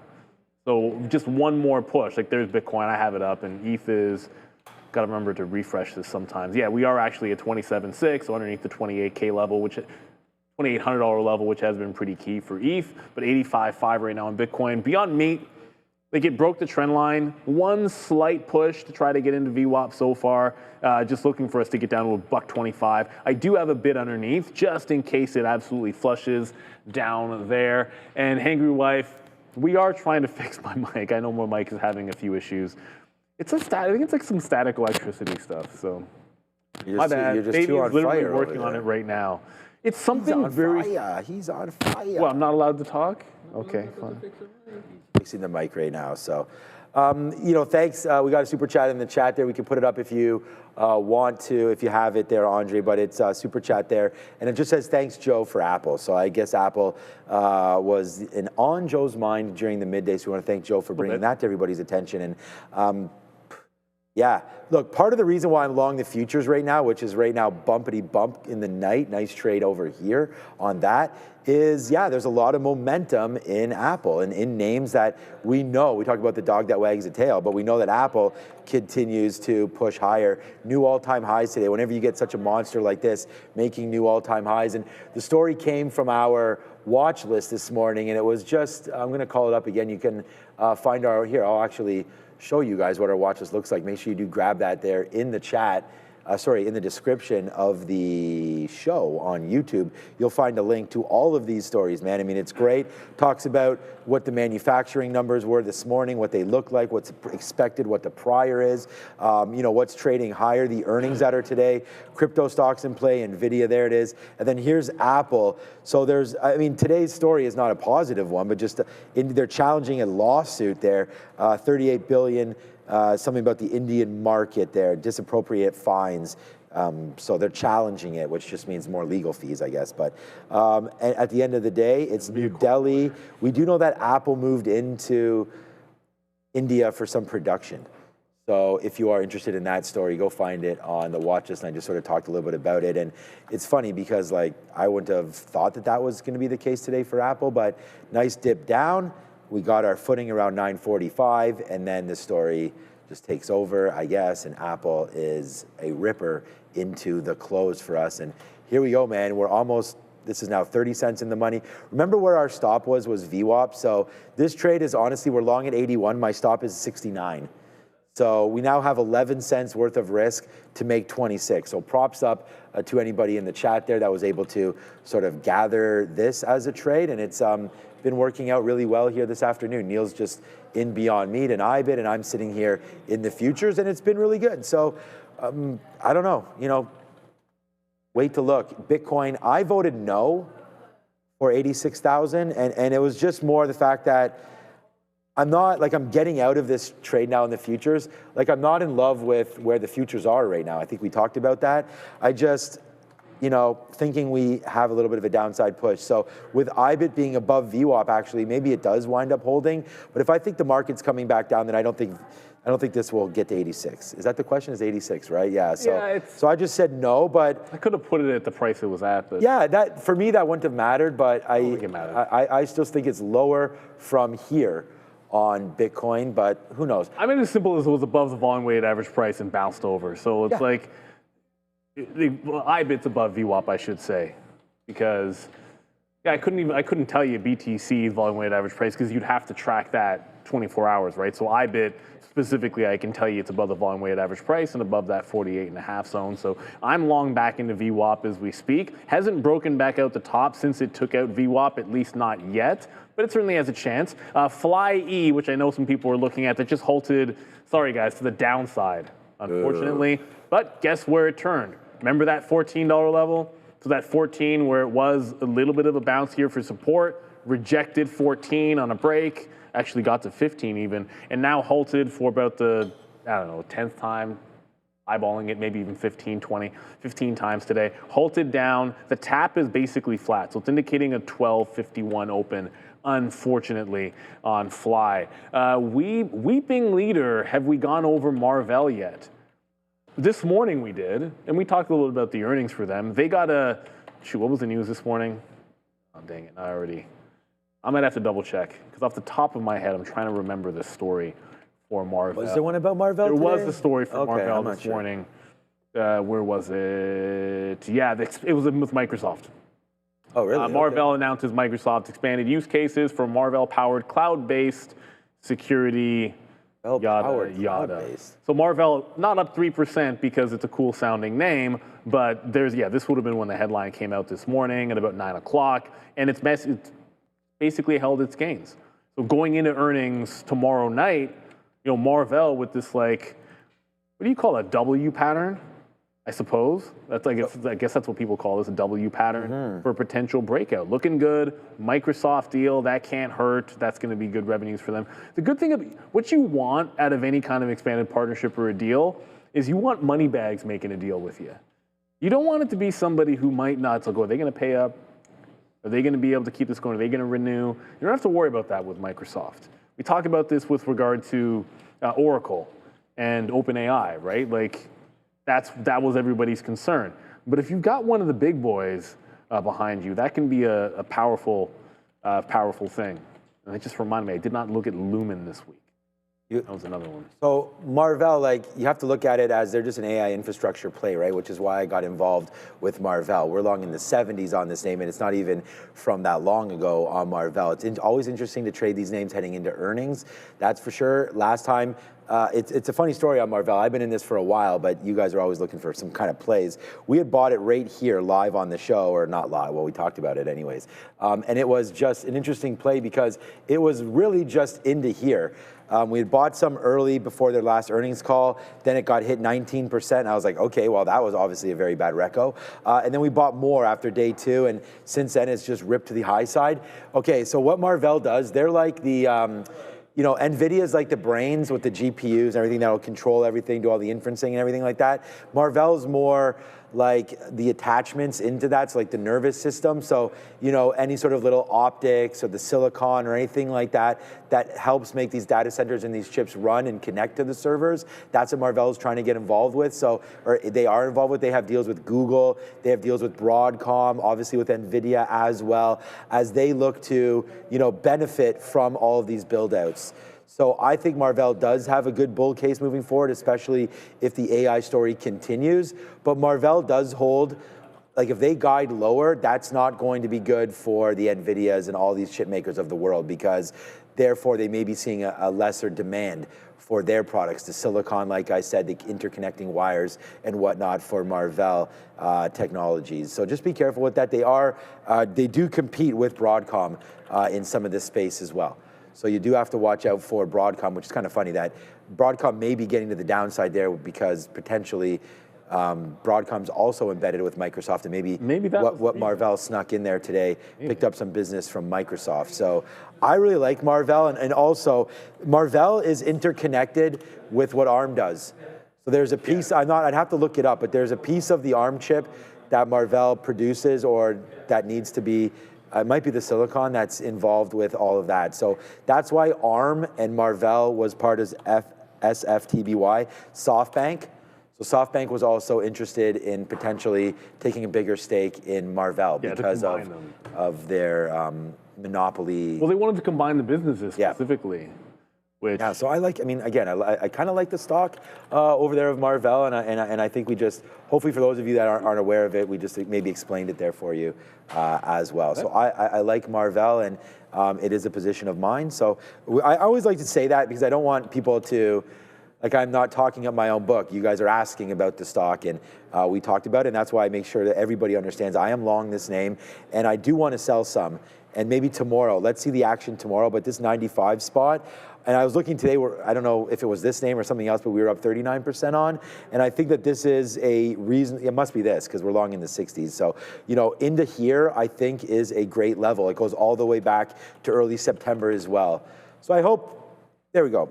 I hope I did a good job there, a little bit of explaining to you what Marvell is, and there's also things out there like large language models that you can quickly type in and figure out about your stock. So there's Marvell, and that's part of the reason why I'm in it. It is an AI play, so if you do think it's getting a little bubblicious, you may want to stay away from that. Speaking of which, I like bubblicious gum though. It's I like the gum that you have. What's it called again? The one on the deck. Pure stuff. Then have some more then if you want some. I'm going to take one of them myself. Pretty good. I'm usually more of a mint than a gum guy. But we got another super chat. We'll get right to the super chat. It is from Venu42. Great number. The meaning of life is 42, by the way. Yes, always. Can you shed some light on Nebius? Never. We get a lot of questions. We have a lot of Nebius questions. And no, that's NBSI. The guy asked. NBIS. That's Nebius. Oh yeah, I know. I saw someone in the chat say NBSI. Yeah, different. Oh, So no, this is about Nebius, but I don't know if there is.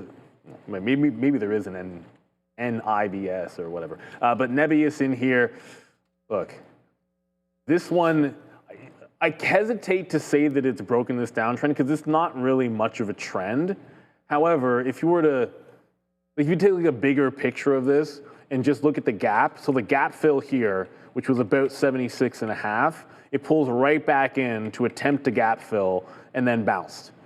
So this consolidation looks pretty solid. And if I were to really cheat and draw what I think is not an informative trend line, I don't think it's a good one, it really respected it today. I forget why I looked at this one. I think somebody brought this up and was probably the reason I'd already looked at this. But so it's kind of breaking this trend line back out. Like you can sort of see like it held the prior trend and then broke it out today. So I think usually technically get to the 50 period at least, which is 110. That gives you 10% from here.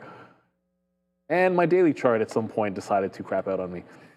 Yay, case of the Mondays, the charts. No, but yeah, so the 110 level, that's what I think can be coming next. I like the fact that it filled in the gap, caught the bid, then broke the downtrend. 2 steps, 1 hold, and then break to the 110 level a little bit higher, just to go back over and hopefully, don't know what else you're looking for in NBS. I can only really talk to the technicals on it, like don't own the stock, don't know a ton about it. But it is one that we had been looking at because we got so many questions about it last week.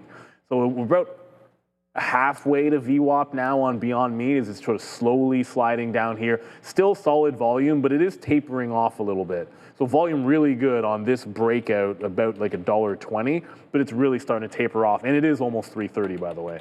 We're not expecting anything crazy on the locator, but whatever OWL is, it's 1.4 million to buy. Ford's a buy as well. Just some of the usual suspects, like some big Visa we see all the time, BAC. These ones tend to all pair off. So the only thing of interest right now, because I have no idea what OWL is, would be Blue Owl, which might be a penny stock. No, it's not. It's a $15 name with a 1.4 million imbalance. So I'm going to look to see if we're supposed to see some interest on Blue Owl, whatever it is that they happen to do. But my guess is I doubt it. It's sort of like a random Monday in here. Not usually any crazy index action. It is December, though. Yeah, so good call. Sometimes you do see stuff like that. Yeah, we might get something. I mean, we had a big movement there on Monday. Sorry, on today's Monday, on Friday on those imbalances. So I could see something happening, Neil, for that there. And I just want to show you, we are going to get to the super chat, but like, look, here's this FLYE. You can't see it here. It's too small. Maybe I'll make this a little bit bigger for you guys. I'll actually do that right after this. But it's halted every 5 minutes. So remember, I put this Halt scanner there for you. And if you are using the PPROI platform, you can customize this. Look how easy this is. You go into here, you go into font. And I'll just make this bigger, man, so we can all see it much easier. So let's just go to like let's go to 14s, I don't know, right there. Now we'll be able to see that it says FLYE and the time. So very interesting there. I really am enjoying the Halt scanner. All right, where are we going, Andre? To Dara? All right, super chat. Oh, perfect. All right. What's up, Eddie Sarkeesian? So get a big, always super chatting. Thank you so much. Former day trader LA.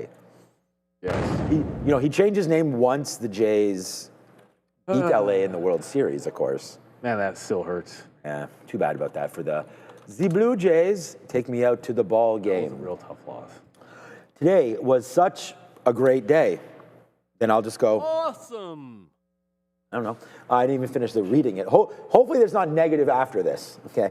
Okay. How did y'all do? Okay, perfect. I've been away since SLV hit 53. Okay. We can have a quick look at SLV. Took the profit and signed off to drink some vino. Ooh. Hey, it's wine o'clock somewhere. It always is. You're drinking wine? Oh, this guy's in LA? When he moved to Austin, I think he said he moved to Austin. When did you say you stepped away? When it hit 1 p.m. 3. Okay, well, whatever. Enjoy wine. It's 1 o'clock. Exactly, it's 1 o'clock. The math in my head. You're at some point there. So yeah, for me, I'll just speak for myself. It's a green day. Like I said, we lost on AMD. But it's a fraction of what we wound up making. So this is the only trade that we have in the red today. I only traded 3 names, so it's AMD there. Thanks for asking, by the way, Eddie. Micron, which is great. We were short and it was great, and we just got stopped out for flat. That was an L though. We gave some back there. And the TQs have been a banger. Short. This is my P&L number 1 today is on the TQ. So far. So good over here. Anything updates on your day? I'm red today, but if I total it up, red less than, let's see, my worst day last week. Well, actually, no, I didn't have. Well, I had one kind of red day, a little bit more than my worst day last week, but I had 3 or 4 red days in a month. and this one would be like in the par in the middle of them. So, you know, nothing was like the only stock that I think I actually took like this was like it would have been like a bigger shot. Like it was the only thing that was in like the list of things that I love that set up was when we got to that 217 on AMD, and it pulled back. Like I think I had 16.5, and it got to 15, and I scalped out about $1.50 on that, and then I'm looking for the rest down at 213 in there. So like that one for sure, like it got halfway, reloaded it up top, and then it broke out. But that's sort of like the way I traded. Like I'm not scalping out into this. I'm holding to there, and I'm holding to there. So like this one, it'll be a hit. But that said, you know, if you're gonna get this one breaking down from 17, if it got to 13 and broke down underneath it, risk to reward was definitely there on that particular name. We have another super chat, but I just want to know if I can. Eddie again. It's Eddie again. Yeah, the guy's on fire. Oh yeah, my VWAP's wrong on this chart. Eddie. Yeah, my VWAP is gonna be messed up on Beyond Meat, but it's kind of at VWAP, but it's off by like a cent or two. Eddie with another one, 150. I saw those. We did see them in the middle of the day. You sent out a bunch of memberships, so thank you for that. Hopefully another 5 or 6 digit profit for another 100 to 150 subs tomorrow for all y'all. 300 super chats today. And I want to remind everybody that with that membership, if you were fortunate enough to, Oh, what happened? No, my. Don't ever say "uh-oh" live on stream. Oh, sorry. My mouse was like I was trying to drag this over so you guys can see what you get, and then my mouse was sort of. I actually like it when you say "uh-oh" because if there's a problem with the quotes, I can like instantly look at mine. Well, it wasn't. It was if there's a problem. Oh, just my mouse pad was a little sticky. All right. So, anyways, December 1st today, you can see Sharif's note. If you have the membership, this is what you're able to get for the cost of I don't know what it was like 25 cents a day. You get how many pages of analysis? I mean, 13 pages, starting with the crypto sell-off. You've got the Intel story from Airbus, of course. I mean, Boeing was moving on the Airbus story because they're having some quality control issues, which is, hey, good for Boeing, bad for Airbus. But Boeing can take all the good news that it can get. You had the PMI from China, a little bit of a disappointing number out there. And I can go on and on. But if you have the membership, you know, thank you, Eddie. But that's what everybody gets with it. Yeah. And also, too, I mean, when you hit this like and subscribe, it's also about growing the community, right? Like that's what we love. You know, Eddie's doing fantastic. Yet Silver, Hi-Ho Silver has been making some power moves. But we have some small cap traders in here that have been hollering about FIRE and what was the other one? FLYE. FLYE, not FIRE. FLYE and shoot, AHMA. I keep forgetting the cool name of that company. But always check the really not that cool visualizer there. It is right behind me. But what's that logo beside Tesla? That's Beyond Meat. Oh, it is? No, the lower one, but on the other way. Well, that's FLYE. That's FLYE. Okay, that is FLYE. Yeah. It's like what was it, like a bicycle? I don't know. No lies on Yeah, it looks like a little bicycle for FLYE. Well, we had Joby. There's a story on Joby today. I mean, some of these eVTOLs starting to go upside as well, but. So here we go, TQQs. I was gonna look at Joby. So so we just be getting out, right? So right now, I'm actually now down to 15% left of this. So there's Joby right now. We had some stories earlier. I think this made our watch list as well for Joby. So eVTOL, it's been to the downside. I know Sharif likes this name as well. So Joby, downside, joining it with Archer there, ACHR, was another aviation name. Danger zone. Yeah, I mean, these guys were, I think there was a tie-up with some of these guys and Tesla at some point last week. There was some sort of a talk, I think, was it, with Joby and Elon or something there? Elon tweeted something out or something. I don't know, Adara's stepped away right now, but I think there was some sort of a story there with Joby and Tesla last week. But Tesla didn't get down to the levels that we had thought, but look where it did, man. Right into 426 again. So it's the hour of power, by the way. And for those of you, look, we've changed things around. Bottles. What happened? Sorry, Eddie with another super chat. I just want to say, Eddie, yeah, okay, we can put it up if you want. I've lost my train of thought here, but okay, 500 contracts at 51.80 right there for silver, sold at 53.23. Oh yeah, thank you, Andre. I'll talk about that in a second. 100K profits. 2 bottles of wine. All right, I know where I'm going next time I'm in Austin. I'm going to Eddie's place. Thank you so much, Eddie, for once again another super chat. All I was going to say is that you're obviously on a little bit of a hot streak recently, so just don't forget to pay yourself. And I know you've been doing that. You mentioned taking profits there, but don't just because you're on one, be careful. Tax man also comes make sure you keep some for taxes. And Which is legit. I know traders that have made that mistake before. Well, yeah, for sure. Don't mess with that, man. They're always coming for you over there. There was somebody, I forget who it was, somebody like really popular that I had respect for. I can't remember who it was, but they were just recently in tax evasion problems as well. And sometimes you just get bad advice. It's like, you sign these big deals, endorsement deals or whatever, and you get that check and it's like cashed. I think it must have been an athlete or something. But anyways, yeah, pay your taxes first. What I was going to say is that now we are.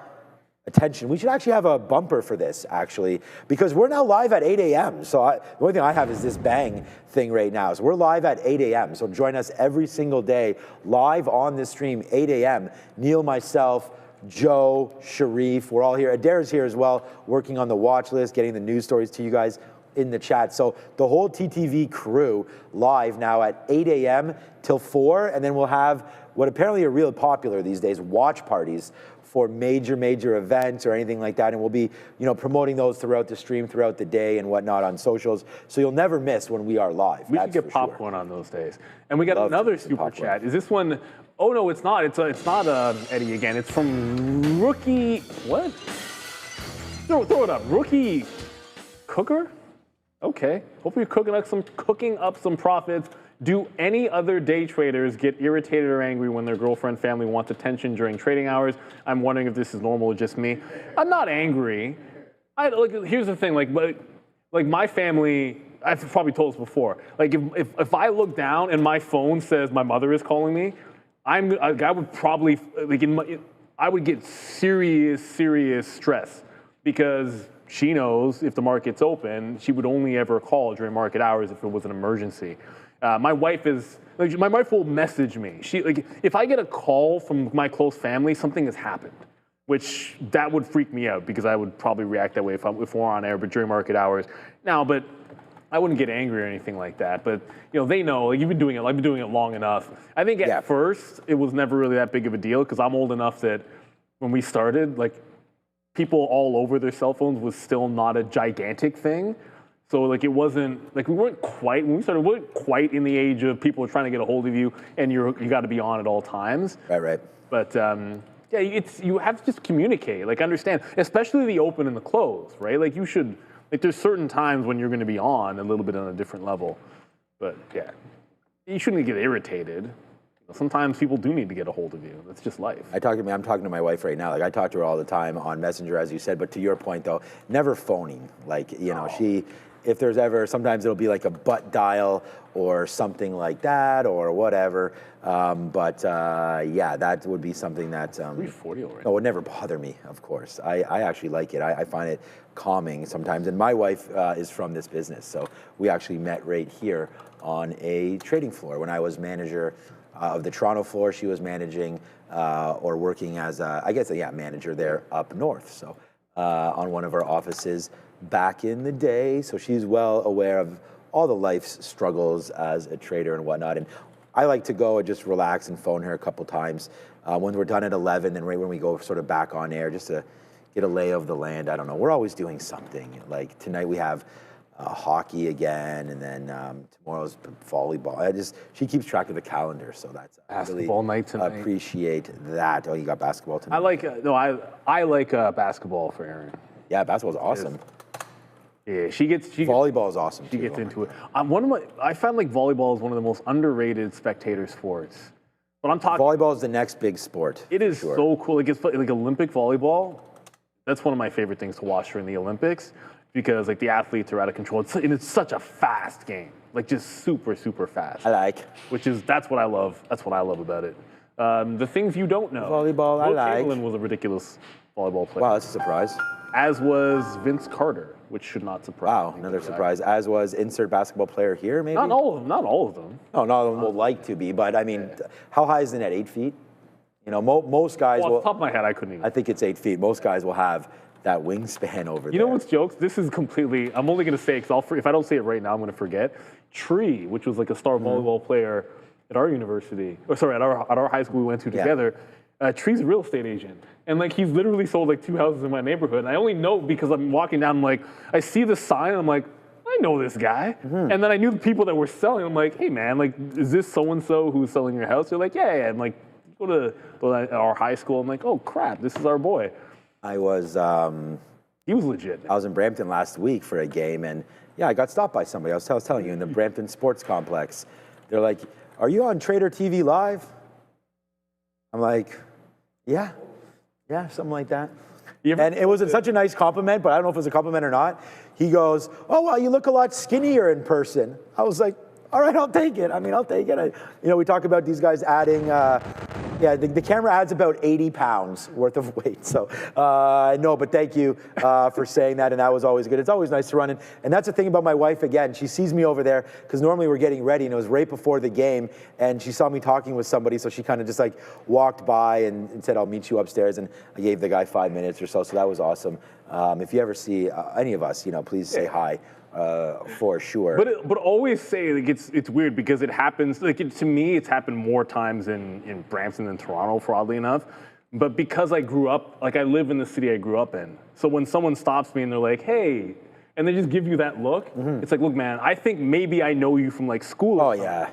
And that it's awkward for a second because I'm like, oh, did we go to school together? And then if they don't say the show, it's like, just say it's from the show. Some guy in the gym today, like, it was really awkward. Like, I'm in the sauna, and I feel like this guy's just like, mean mugging me today. I'm just like, dude, like, I don't know what to do here. In the sauna? Okay, I'm just like, stop staring, bro. That was the first thing. No, that's a foul. That's a straight up so foul. I don't know. I'm just like, I really hope he doesn't notice me. No, because you could. No, you can't. Not in the sauna. That's a straight up foul. You can't be eyeballing. Because then I'm thinking, either you're pranking. But what do you say to the guy? Either you're pranking me, and this is some kind of like or what are you doing? You don't stare at somebody in the sauna. It was also kind of awkward too, because like, to introduce yourself to somebody in the sauna may also be somewhat awkward. So I'm not sure how that's going to go down. But if I see the guy again tomorrow and it's something similar, then just leave it alone. A, I'll call the cops, or B, introduce myself to him. So we'll figure out which one that's going to be. But stories continue to go.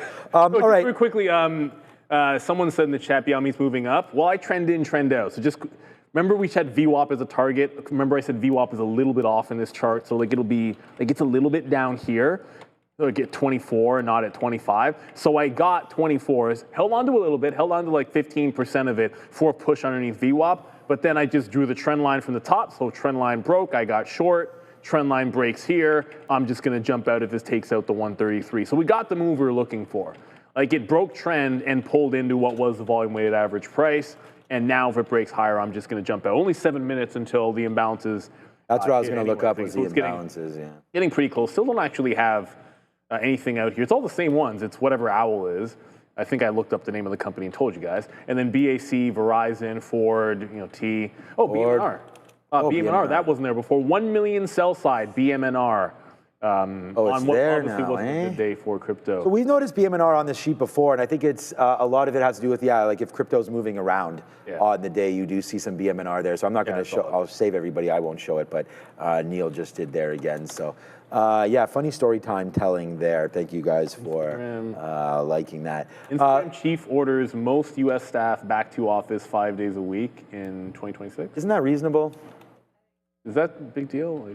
I mean, how do you guys feel about that? Like we've taken zero time off here. We have depends on your business, I suppose, but like there's certain jobs that I think you can get away with 2-3 times if you don't really have a lot of team meetings and that kind of thing. Yeah. Oh, I think to each business their own, but for things are normal now. So. I would not be as productive at home. That is honestly for sure. It's individual based, right? I mean, everybody knows their limits and whatnot. So that's interesting. So that would be Meta, right? We're talking about. So we could see if there's. Was that the story, Adair? Was it Meta? Did you say? Yeah. So all right, let's have a see if there's any sort of a quick effect here on Meta. No. I know here. I think there's a policy 3 days a week for some of the employees and staff that we have in the back there. I think 3 is pretty normal for a lot of places. Yeah, I think that's acceptable. The main problem is for those of you obviously with younger kids and everything like that. Like I've been blessed enough to have my wife been able to just sort of raise the kids and work at home and not really focus too much on work and be able to do that side of it. But again, very, very specific to everybody's own working conditions. And well, the bigger thing is, and I just saw it in the chat, Tane in the chat just said corporate real estate isn't cheap. Like you have companies that still have a lot of them, if you still have the same physical presence, like they're paying that cost for a reason because they believe that it makes sense. So at some point, like if the company never downsized their commitment to actual office space, then you should know. And the companies that did do that, I think obviously more power to them if it works out for them. But I don't think it's unreasonable. Just very quickly, Beyond Meat did break that trend line. So the last 5, it was 15%. We'll just jump out of it with only about 15 minutes to go, but 5 minutes until the imbalances. Oh, my mic. I have to ask Adara a question because isn't today Powell speaking somewhere? 8 o'clock. Is it? Yeah, and then so it's 8 o'clock, so not going to be too market moving, I would think, unless you're looking at Asia or Blue Ocean. But okay, Adara, I'm not done yet. Where? I honestly don't know that, and I'll look into it. But all I've ever seen is just that he's talking at 8. Okay, yeah, so someone in the chat was wondering, if it potentially would have been market moving or not. So I thought if there was some sort of a discussion there. But remember, he's a lame duck, right? So Powell is great and everything, but it's May, right?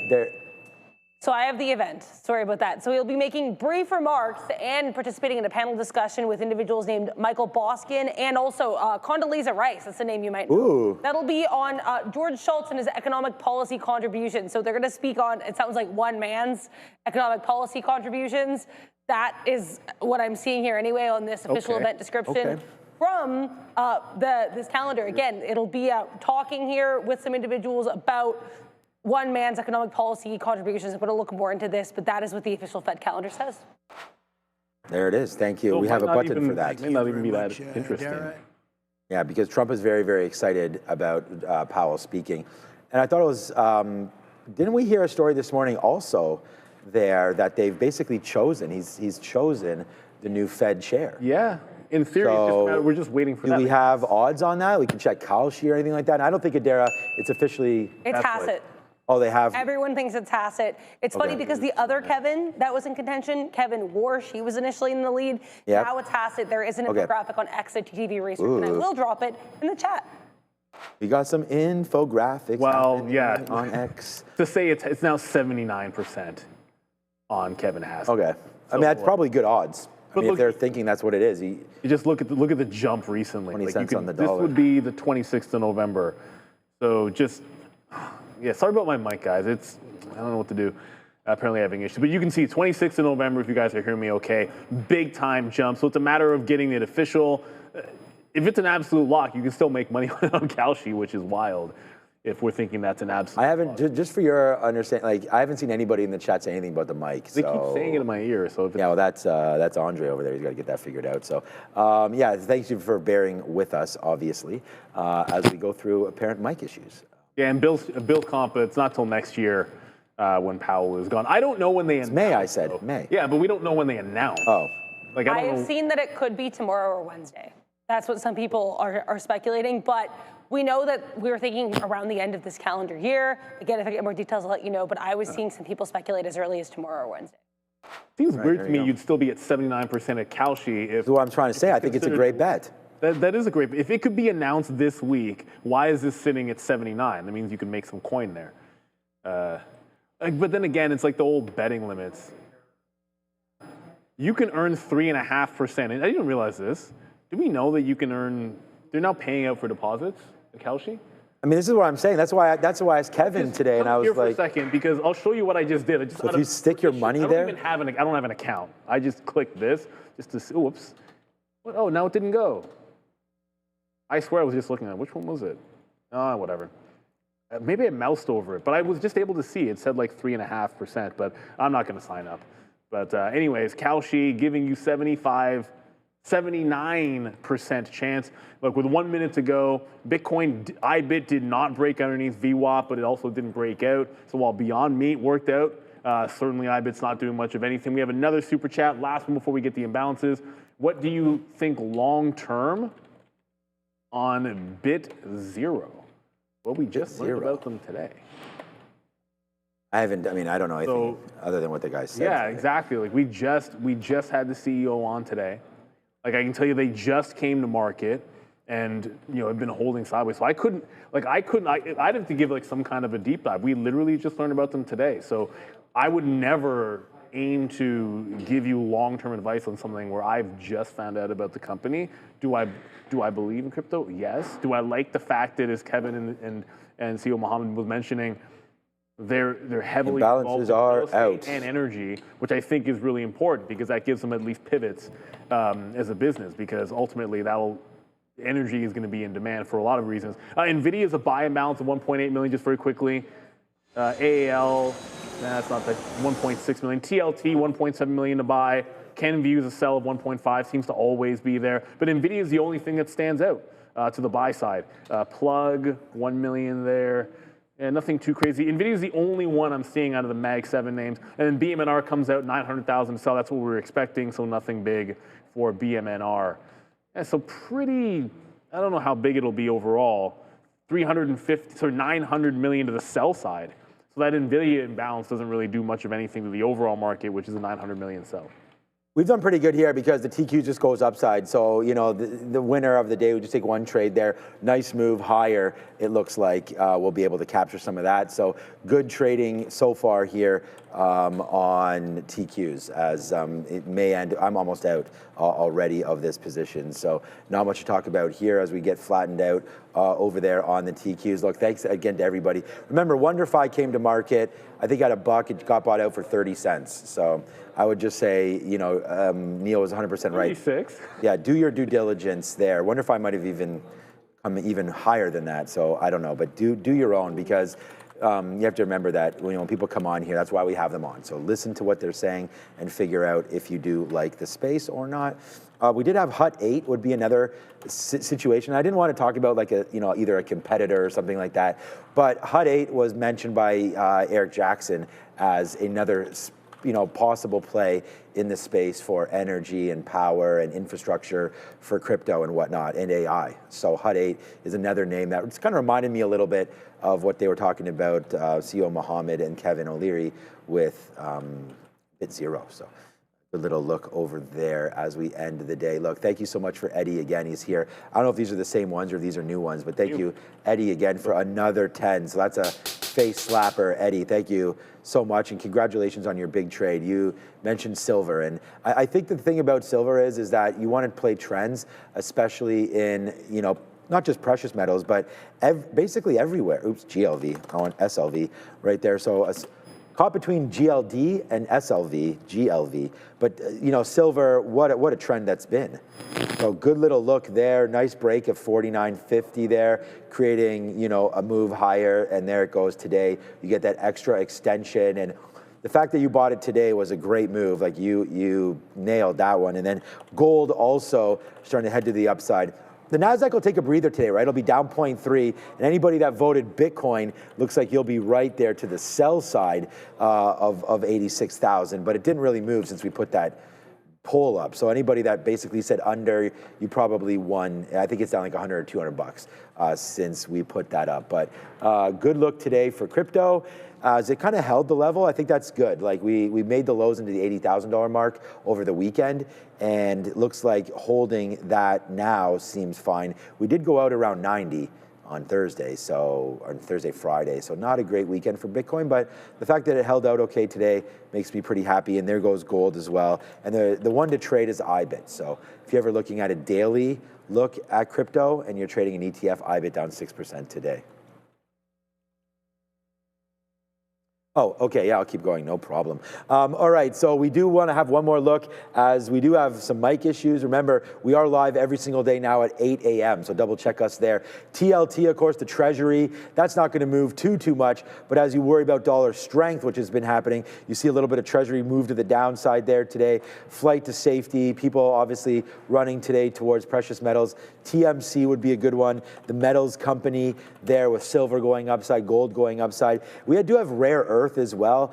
Some of those plays have been talked about with MP Materials. That's been a good one there. We know the U.S. government does take their hand in some MP, so that's been a good upside push early. Now trying to find its way. USAR, again, rare earth. So this would be another play, again, into the metal spot. Rare earth getting involved there. China holds many of that, so this is a good area for the United States to get into some names like LAC, right? Lithium America. Of course, the big joke is located here in Canada, but Lithium America had an upswing on U.S. governmental purchases as well. 3 up to 10, back to 4, now 550. All right, 5 minutes left. Thanks, everybody. Make sure you do hit the like and the subscribe, and make sure you do check us all tomorrow as well. All right, let's see if your mic is fine. You good?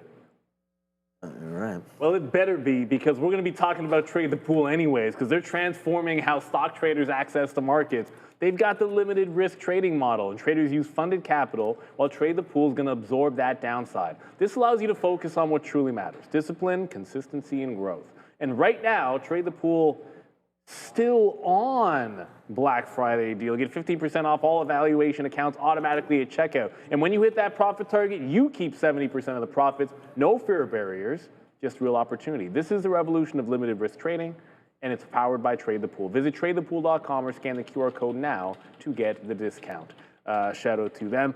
Just a quick note, 355 hit, nothing crazy happened, except ETHA, which was not on the locator, is now 1.5 million to the sell side.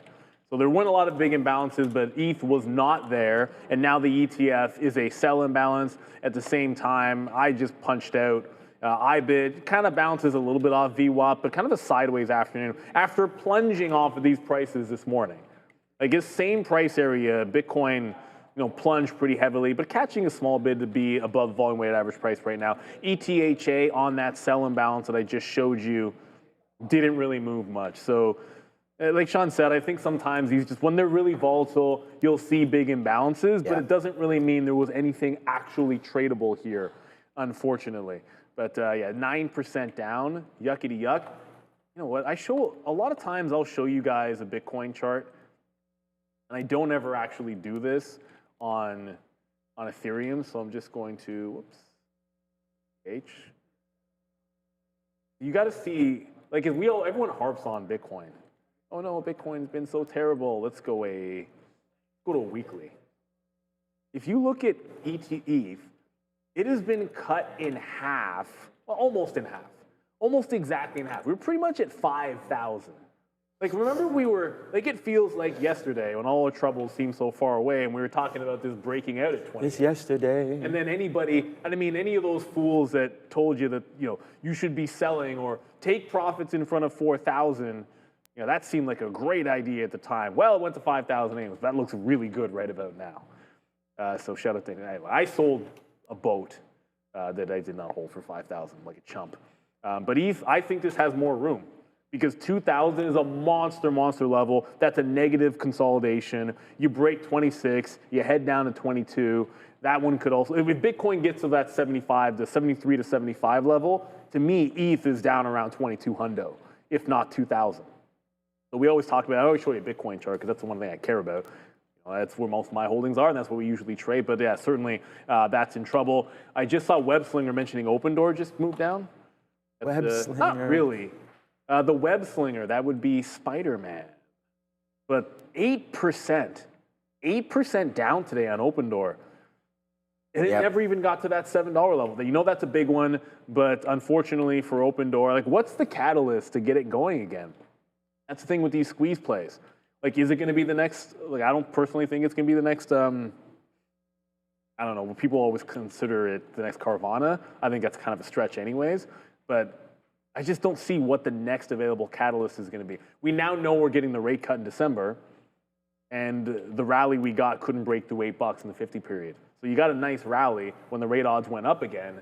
So what do we need? The actual cut to happen, or maybe the next round to see if we're not getting a pause? this could be on the short-term penalty box for these guys. 1 minute to go in here. Ooh, that's it, eh? Okay. This could be worth it. This might be worth it for a continuation short tomorrow when I look at open door, at least down into 6.5. But with less than 1 minute to go, as I said, not much crazy happening on that locator. Nothing really popping off there. ETH still 1.4 million to the sell side. Bad day for Bitcoin. The Nasdaq got green for a second, for like a minute or two. ES never went green. We've been red pretty much the entirety of the day, even with the bounce. So start to the week on Cyber Monday. If you were shopping for deals, you still probably had a few because there was a bunch of weak names. You got a lot of deals in crypto at least. Yeah, lots of stuff happening. And I just want to say again, a big thank you to everybody for watching us right now, as we only have 50 seconds left or less. No, my clock has frozen for me here. So, there it is. Now there's only 10 seconds left right now. Okay, that was interesting. My clock actually did freeze a little bit there. All right, this is brought to you by Orogenic, symbol OGen there on the NYSE. We want to thank them for sponsoring the closing bell. 2 and 1. So, yeah, pretty eventful day. I mean, for individual names, we looked at that FLYE. We looked at a few different names for you guys as well there today. Beyond Meat had a great day. We'll see if that can continue there tomorrow. The Nasdaq goes out at down 0.3%. ES down 0.4%. So there's the Nasdaq. Here's the ES right there. Let me just quickly double check what Beyond Meat is actually up to right now. 137. So we talked about maybe the pullback breaking through that 134, 135 area. That looked like that was legit down into VWAP again and now bouncing back up. So yeah, good day overall. NVIDIA did not get back through 180, but almost right there at the close, 180 for NVIDIA. That'll be tomorrow's trade, I feel like. NVIDIA breaking through that 180. We'll see if that happens overnight. And then crypto almost got going, 85.6 to end the day. So thank you so much, Adara today, and everybody for watching. Joe and Sharif on the midday. Andre for his work on the board, and Fabian and Ramin on the social side of that, and Fabian for everything that he's doing. Right now. Thanks, Brendan. And FLYE is flying. Is it going again? Yeah, FLYE is, this Can't is kind halt, of weird. It's grayed out for me, which is kind of odd. I feel like my level 2 is all grayed out, but it's actually moving. So clearly moving is FLYE, the small cap from this morning, still powering higher. That's the thing. We came out at 8 o'clock, and both of the active names in the morning were great longs if you're a small cap trader. Whether you're talking about FLYE or I believe it was BTT.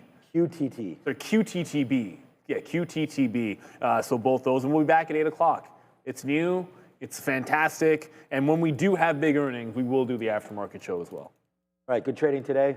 All right, we'll get Neil's mic fixed, I promise you, for tomorrow. So no matter where you are, have a great evening. Study your charts. Get ready for some more ideas tomorrow. That's Neil. I'm Sean. Ciao for now. Tomorrow, 8 o'clock.